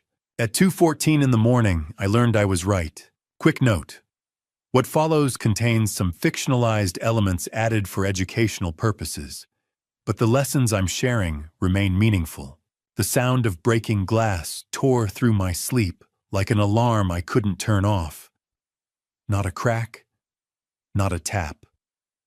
A full-volume crash that said something heavy had just gone through something expensive. I was up before my brain fully processed what was happening. Heart slamming in my chest, phone already in my hand. 42 years of journalism had trained me to grab documentation. First, ask questions. Second, another crash. Living room window. I ran to the upstairs window that overlooked the front yard and looked down. Jason Caldwell stood in my driveway, illuminated by the streetlight, holding a baseball bat, like it was the only thing keeping him upright. His truck was parked crooked at the curb driver's door, still hanging open. Even from the second floor, I could see the way he swayed. Drunk didn't begin to cover it. This is my house. His voice carried through the October night, loud enough to wake the whole street. Slurred, furious. You stole it from me, old man. You stole everything. He swung the bat. My mailbox, the one Catherine and I had installed in 1997, exploded into splinters. I unlocked my phone and started recording. Timestamp 2:16 a.m. Jason staggered toward the flower pots on the porch. The ceramic ones we'd bought at the farmer's market last spring. The bat connected. Terracotta shards and dirt sprayed across the walkway. Then he pulled something from his jacket pocket. A spray paint can. In the streetlight's glow, I watched him shake it and approach the garage door. He painted. I couldn't make out all the words from where I stood, but I didn't need to. The letters were big enough, crude enough, that their meaning was clear even in the dark. I called 911. 911, what's your emergency? Someone is vandalizing my property. I'm at 42 Maple Drive. The suspect is Jason Caldwell. He's drunk and armed with a baseball bat. Are you in immediate danger, sir? I'm inside with all doors locked. He's outside destroying my mailbox and spray painting my garage. Officers are on their way. Stay inside, stay on the line. Across the street, Karen Phillips's bedroom light snapped on. I saw her silhouette in the window phone to her ear. Good. Multiple witnesses. Multiple calls. The more documentation, the better. Jason had moved on from the spray paint. He'd found something else in his truck, a crowbar. At 2:20, he was at my front door trying to jam the crowbar into the gap between door and frame. The new deadbolt held. Tony Valdez had done good work. I opened the upstairs window 6 inches. Cool October air rushed in. Hosen. I called down. My voice was steady, loud enough to carry, but not shouting. The police are coming. Leave now while you still can. He looked up. Found me in the window.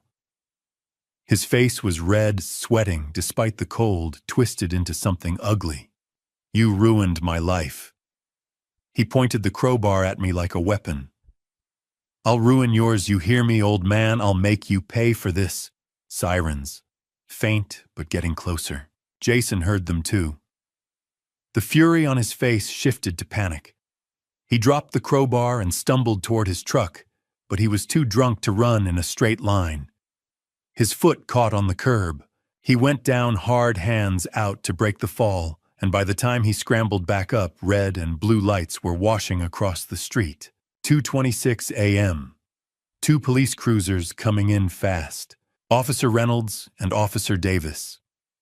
Third time in a week they'd been called to my address. Jason was still trying to reach his truck when the cruiser lights hit him. He froze like an animal caught in headlights, then tried to keep moving. Made it 2 steps before Reynolds was out of the car, hand on his holster. Jason Caldwell, stop right there. Hands where I can see them. Jason spun around, stumbled, caught himself on the hood of his truck. He deserved it. You don't understand. He kicked us out. That old bastard took everything and... Get on the ground, now. You should be arresting him. He's the criminal, he. On the ground. Officer Davis was already moving around, the side handcuffs out.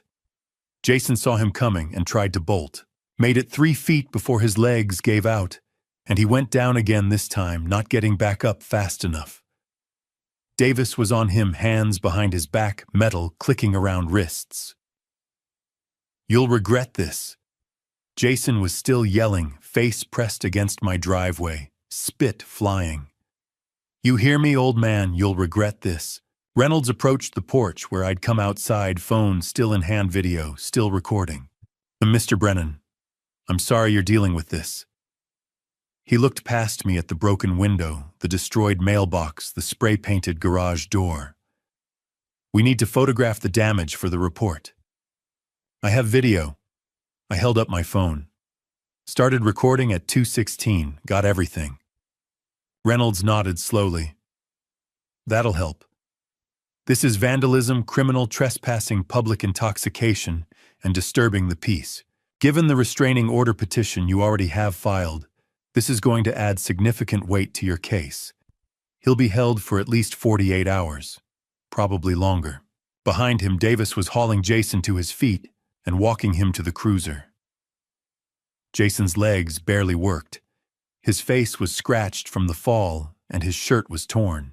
He looked nothing like the confident real estate agent who'd walked into my house 18 months ago. He looked pathetic. Mr. Brennan, Reynolds said quietly. This is escalation. You did the right thing calling us, staying inside, documenting everything. But men like this, when they start property damage, sometimes they move to, I know. I did know. 42 years covering crime taught you the patterns. That's why I want that restraining order. They're good. We'll make sure the judge sees this video. Reynolds walked back to his cruiser. I stood on my porch and watched them drive away with Jason in the back seat, still yelling through the glass, though I couldn't make out the words anymore. The street went quiet again. Karen Phillips's light was still on across the way. I waved to let her know I was okay. She waved back and pulled her curtains closed. That's when I saw it. Half a block down, parked in the shadow between streetlights. Kinsley's sedan. Engine off, lights off. She'd been there the whole time. Watching. She hadn't gotten out to stop him. Hadn't called out to him. Hadn't approached the police to explain or defend or apologize. She'd just watched. I stared at the car for a long moment. Couldn't see her through the windshield, too dark, too far, but I knew she was in there. Knew she'd seen everything. The car started. Headlights came on. She pulled away, slowly turned the corner, disappeared. At 3:15, I was alone again. I walked around the front yard, assessing. The living room window would need to be replaced again. The mailbox was kindling. The flower pots were beyond repair. The garage door would need professional cleaning, maybe repainting. Quantifiable damage. Fixable damage. The other kind, the kind that came from watching your daughter sit in a car while her husband destroyed your property and got arrested for it, that kind was harder to measure. I went inside, locked the door behind me, and started making a list of what needed repair. Because that's what you do. You document. You fix what can be fixed. And you hope the rest heals with time. I spent Saturday morning cleaning up the wreckage. Glass shards swept from the walkway. Spray paint scrubbed from the garage door. It didn't all come off, but I got most of it. The mailbox replaced with a temporary one from the hardware store. By noon, the physical evidence of Jason's rampage was mostly gone. You'd have to know what to look for to see the scars, but the wounds, those were still there. Fresh. Deep. At 3 o'clock, my phone rang. Charles Norton. His voice carried the weight of bad news before he even spoke. Joe. Charlie. What is it? A pause. The kind lawyers use when they're choosing words carefully. I don't know how to tell you this. Just tell me. Your daughter posted bail for him this morning. $5,000. I sat down. Didn't realize I'd been standing until my legs stopped working and the kitchen chair was suddenly necessary. She bailed him out. Yes, after what he did last night. The vandalism, the threats, the arrest. Yes. I stared at the coffee cup in front of me. It was Catherine's favorite, the one with the faded sunflowers she'd bought at a craft fair in Wisconsin in 2006. I'd been using it every morning since she died. Couldn't explain why, just felt right. Joe, I tried calling her. Wanted to warn her about the protective order we're filing about the charges he's facing. She didn't answer. She wouldn't. I'm sorry. Don't be. I picked up the coffee cup, set it down. That's her choice. I can't save someone who doesn't want to be saved. That's very mature of you. Mature. I almost laughed. Charlie, I'm 67 years old, and I just watched my daughter bail out the man who vandalized my house 12 hours ago. I don't feel mature. I feel like I'm losing her. You might be. For now. But Joe, people come back. Sometimes it takes hitting bottom. Sometimes it takes seeing things clearly. Give her time. How much time does she have before he hurts her instead of my mailbox? Charles didn't answer that. Couldn't. We both knew there was no good answer. After I hung up, I sat at the kitchen table for 20 minutes. Just sat, staring at Catherine's coffee cup and thinking about the $5,000 Kinsley had somehow scraped together to free the man who'd gotten them kicked out of their home. $5,000, when they were living in a weekly rental at Oak Towers, when she was working 12-hour nursing shifts and he was day drinking at 3 in the afternoon. She'd chosen him. Again. At 3:30, I picked up my phone and did something I'd been avoiding since Monday night. I called my daughter. It rang 4 times. Long enough that I started composing a voicemail in my head. Then she answered. What do you want? Her voice was cold, defensive, nothing like the voice that used to call me at work just to say hi, that used to laugh at my bad jokes, that used to ask me to help her study for nursing school exams. Kinsley, I want you to be safe. I want you to leave him and come home. Home. She laughed, sharp, bitter. You kicked me out, Dad. You threw our stuff on the porch and humiliated us in front of the entire neighborhood. I kicked him out. You chose to go with him. He's my husband. He stole $47,000 from me. He planned to put me in a nursing home to sell my house. He vandalized my property at 2 in the morning drunk with a baseball bat. Kinsley, he's dangerous. He made mistakes. Everyone makes mistakes. Everyone deserves a second chance. I closed my eyes, heard the script, recognized every word of it from 42 years of interviewing victims who defended their abusers. Sweetheart, this isn't about second chances. This is about a pattern of behavior. Last night he was drunk and upset. Her voice rose. You ruined his life, Dad. You took everything from him. What did you expect? I expected him not to destroy my property. I expected you to see who he really is. You don't understand him like I do." She was crying now. I could hear it even though she was trying to hide it. "He's just under pressure. The lawsuit, the money problems, all of it, you caused this. You started this. The money problems he created by forging my signature on credit cards, by stealing from me for 6 months. Silence. Then, that's complicated. You don't understand. Then help me understand. Come talk to me. Just you. Without him.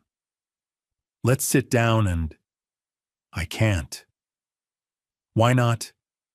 "Because he needs me. We're going to be fine. We just need time to figure things out. Please, Dad. Please just leave us alone." "Kinsley. I have to go." "Wait." Click. She hung up. I sat there holding the phone, staring at the screen where her name was still displayed. Kinsley. The gap-toothed 5-year-old who'd believed I could fix anything. The 38-year-old woman who'd just bailed out a man who'd threatened to ruin my life. He's just under pressure. That's complicated. You caused this. He needs me. Every sentence a red flag. Every justification a warning sign. She was protecting him, defending him, taking responsibility for his crimes and his rage and his destruction. She was protecting her abuser, and there was nothing I could do about it. I'd spent 42 years as a journalist, learning how to find truth, how to document evidence, how to build cases that exposed corruption and held people accountable. I'd taken down politicians and business executives and criminals who thought they were untouchable. But I couldn't save my own daughter from a man who was destroying her life one choice at a time, because she didn't want to be saved. She wanted to save him. I set the phone down on the kitchen table next to Catherine's coffee cup. Outside, the October afternoon was fading into evening. The street was quiet. Normal. Families coming home from Saturday activities. Karen Phillips watering her lawn. Arthur Coleman walking his dog. My life looked normal from the outside, too. House repaired. Damage cleaned up. Legal process moving forward. But inside, I was watching my daughter choose the man who'd vandalized my home over the father who'd raised her. Choose loyalty to someone who'd commit fraud over truth.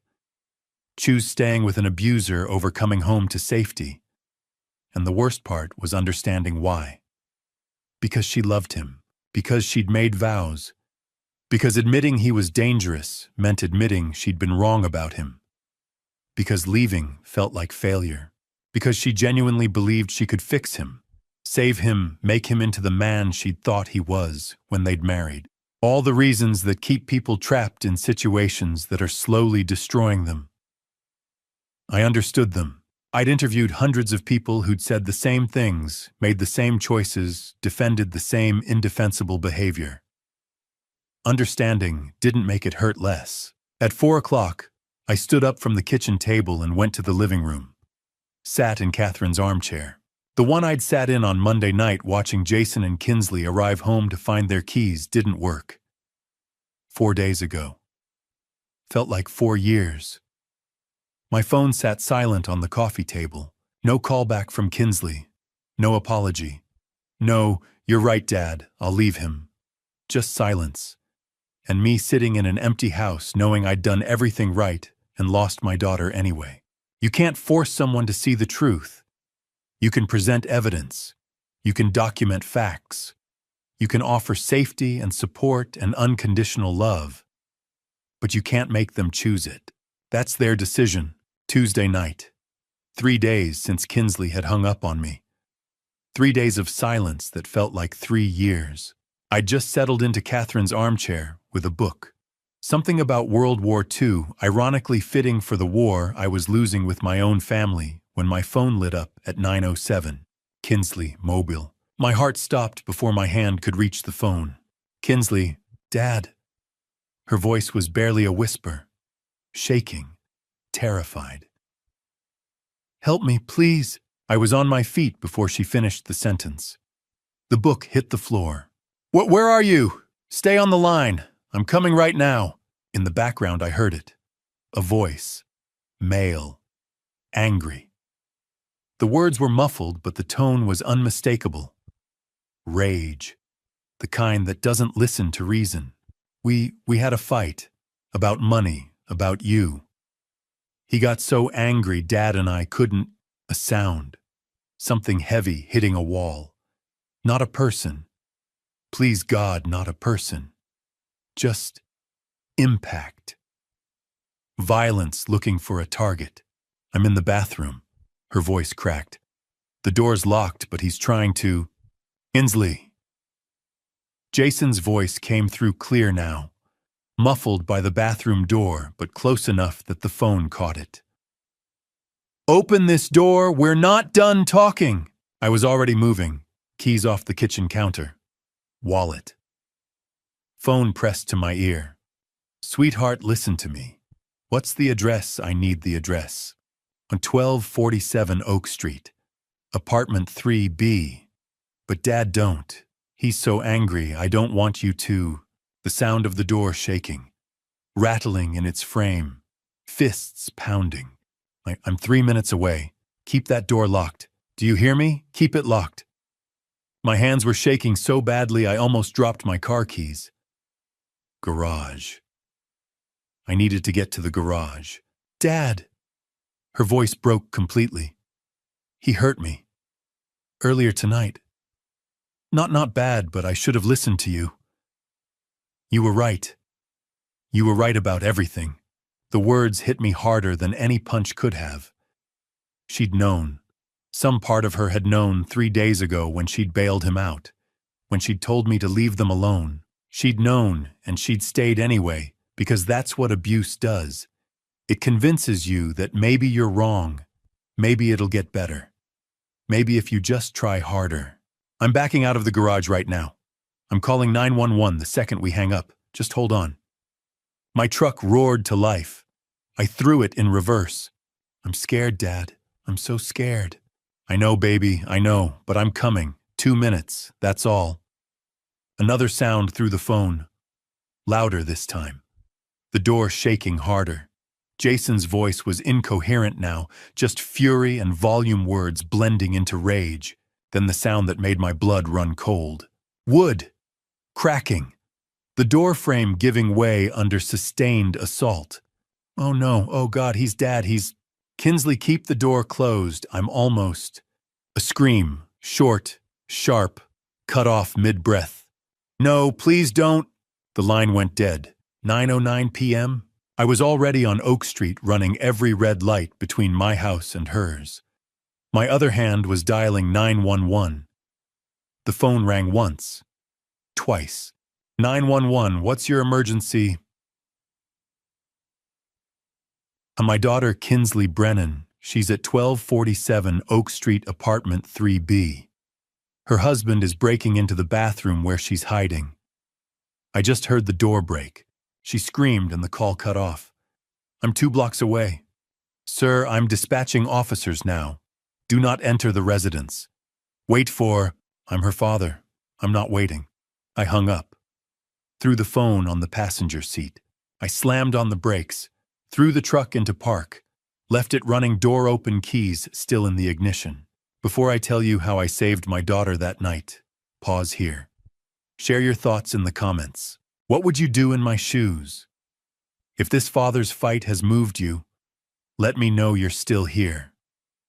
Your words give me strength to continue. And a reminder, the following events contain fictionalized elements for educational purposes. If you'd prefer not to continue, feel free to stop here and choose content that better suits you. 12 minutes became 10. 10 became 8. I took corners too fast, ran lights I shouldn't have, and I didn't care. Every second that passed was a second my daughter was locked in a bathroom with a man breaking down the door. At 9:19, I screeched to a halt in front of 1247 Oak Street. The building loomed in the darkness, 4 stories of failing brick and flickering exterior lights. The kind of place where hope comes to get crushed under the weight of bad choices and worse circumstances. 3rd floor. Apartment 3B, I ran. The entrance had no security, no buzzer system, no locked door, just a push and you were in.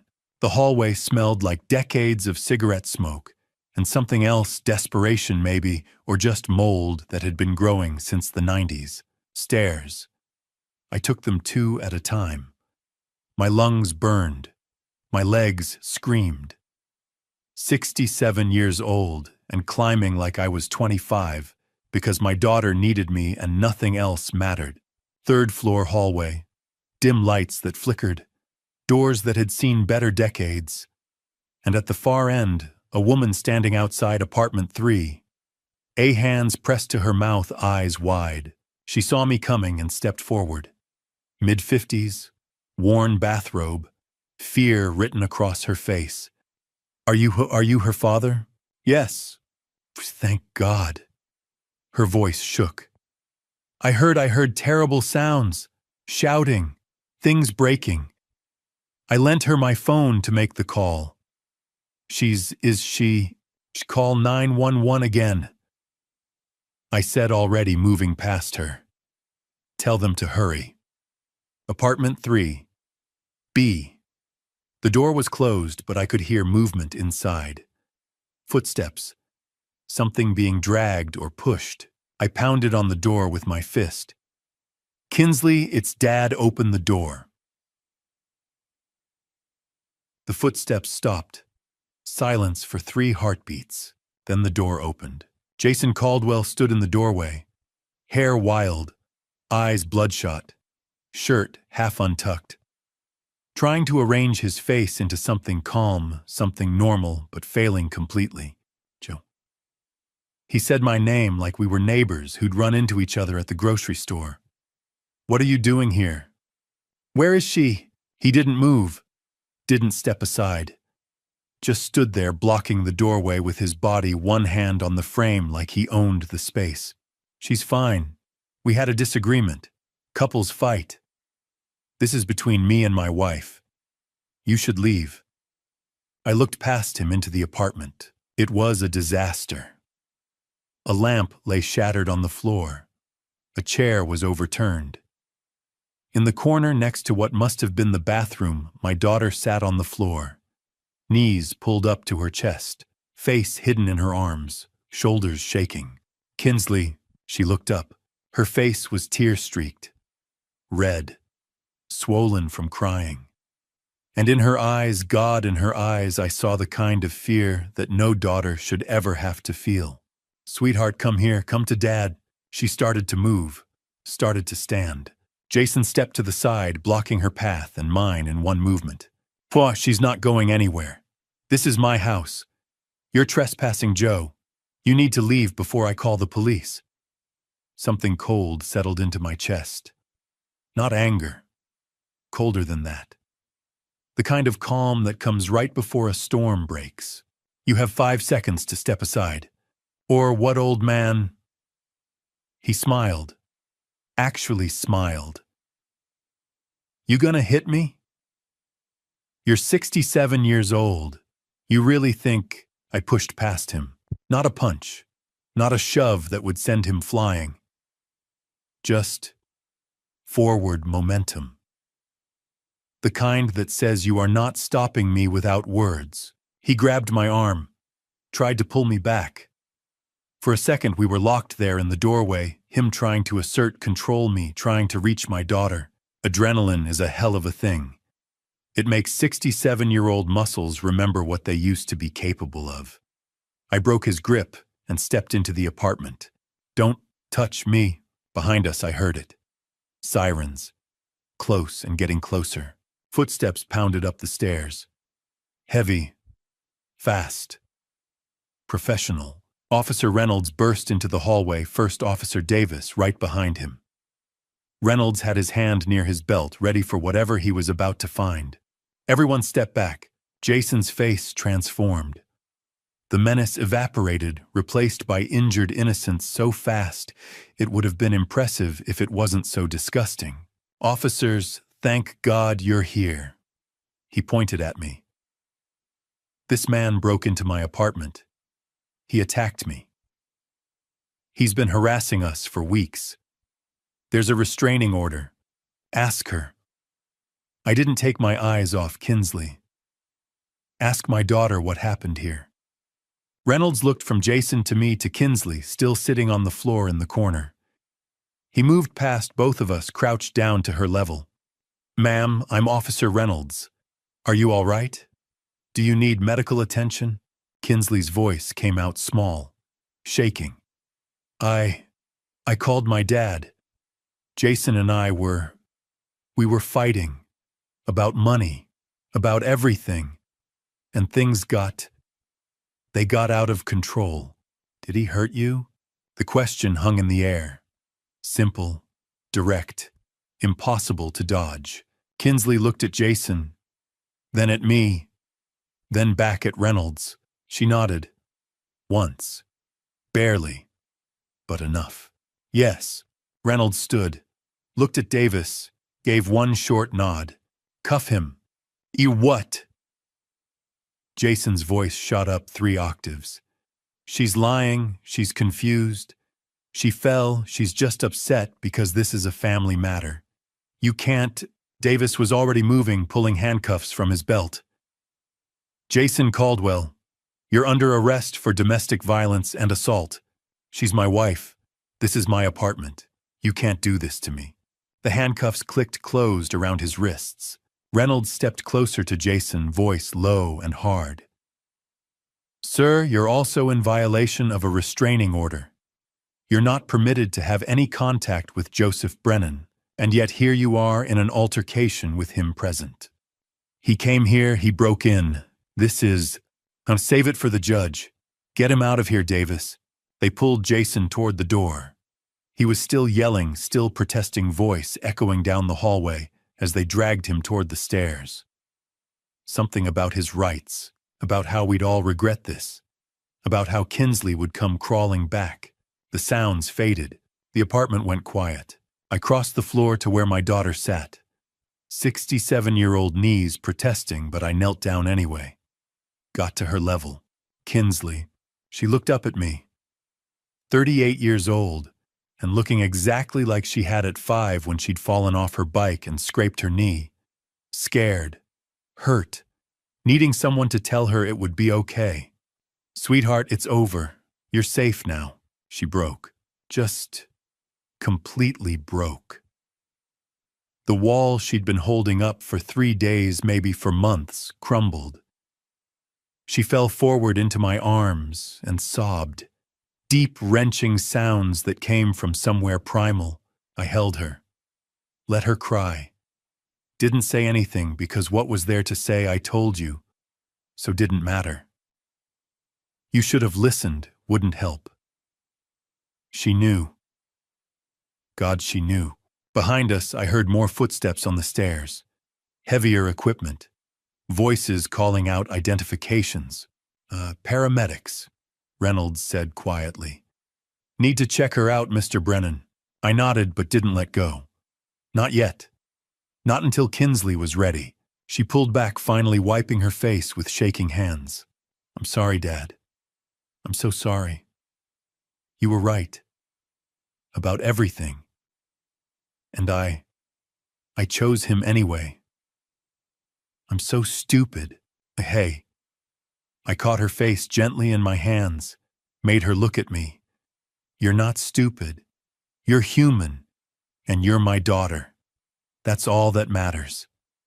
The paramedics moved in with their equipment and their calm, professional voices.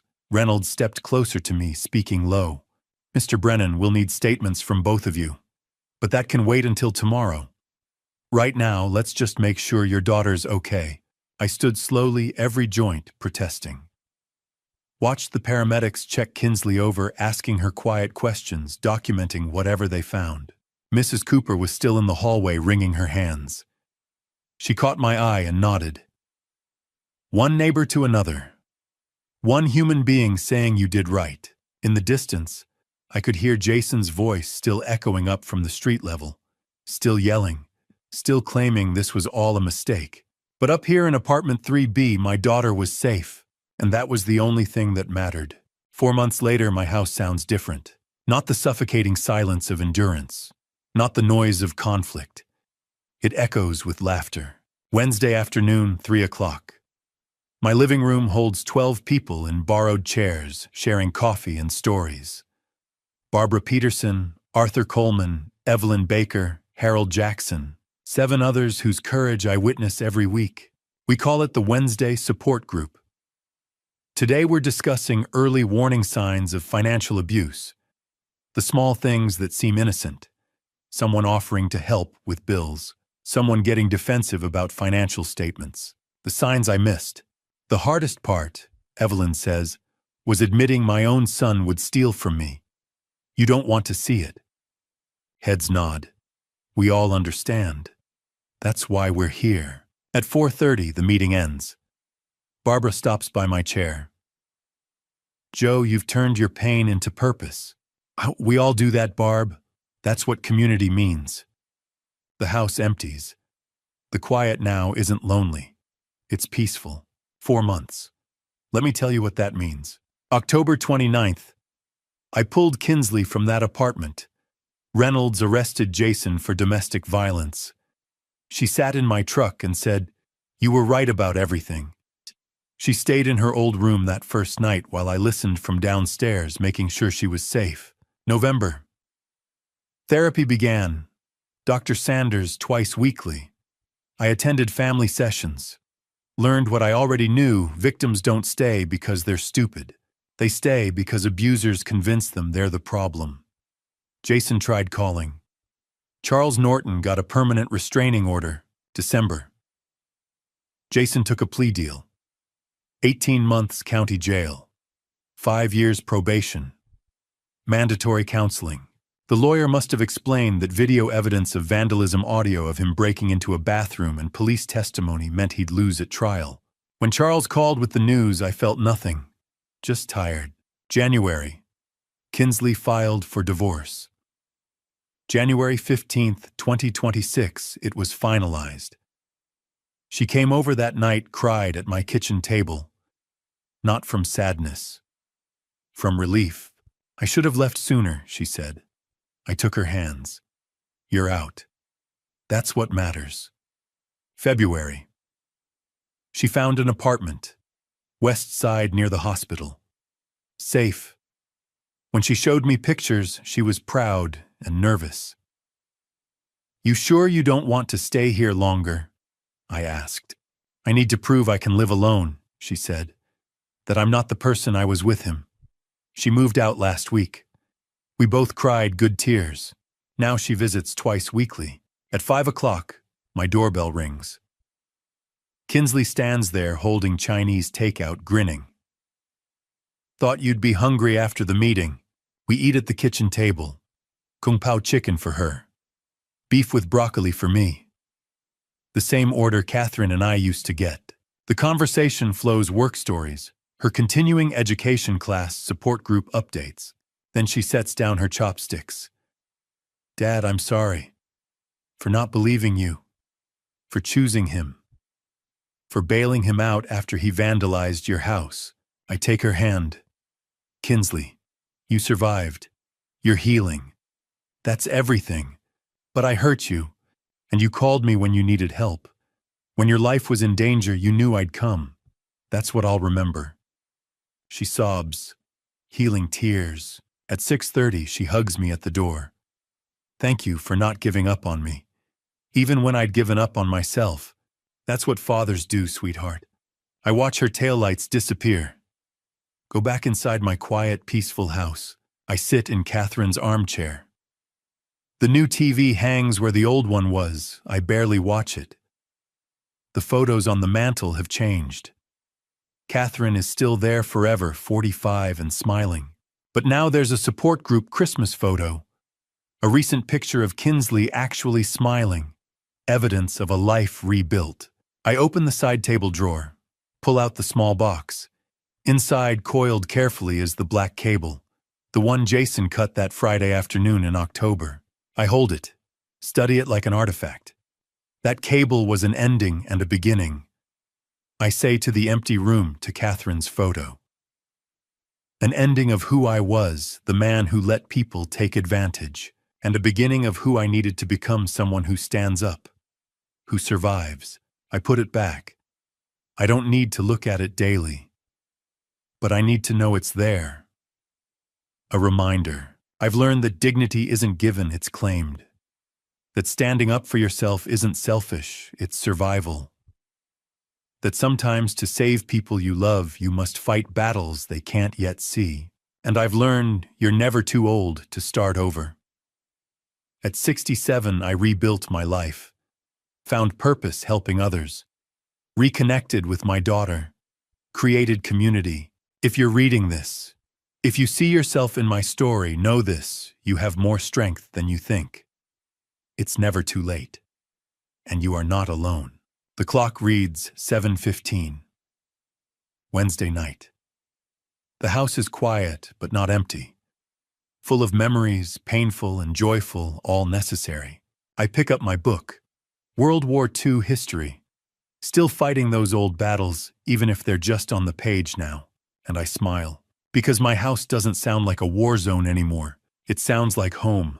And to you listening to this family story, remember this: God doesn't give us trials without also giving us the strength to overcome them. 3 times I prayed when Kinsley chose Jason over me, when she called from that locked bathroom, and when she finally came home safe. 3 times God answered, not with the easy way, but with the right way. This family story taught me that sometimes love means letting go even when it breaks your heart. Sometimes protecting someone means becoming the villain in their story until they can see the truth. Don't be like me. Don't wait until a black cable hits your floor to realize you've lost yourself in your own home. Don't be silent when your dignity is being stolen piece by piece. My dad revenge wasn't about anger.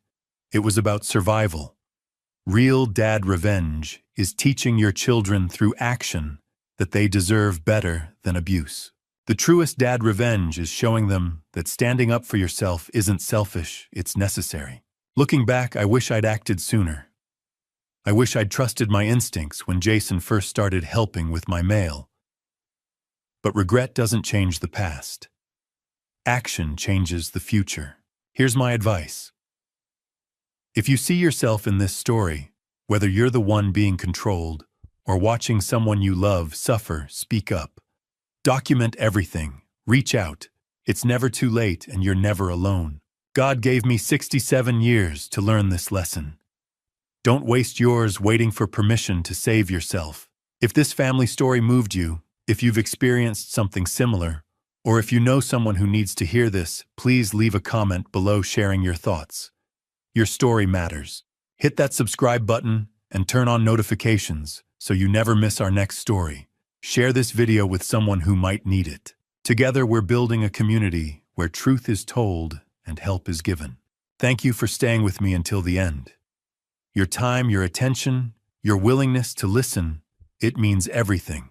Important note: the stories you'll hear on this channel may contain fictionalized elements created for educational purposes. If this content isn't for you, feel free to exit and find something that better suits your needs.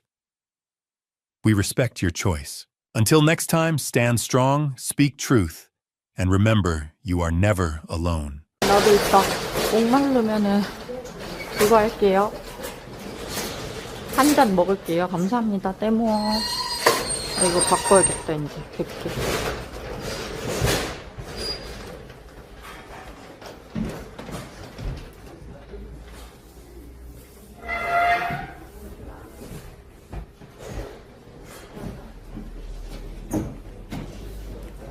쇼핑 방송? 지금 쇼핑 방송 아닌데?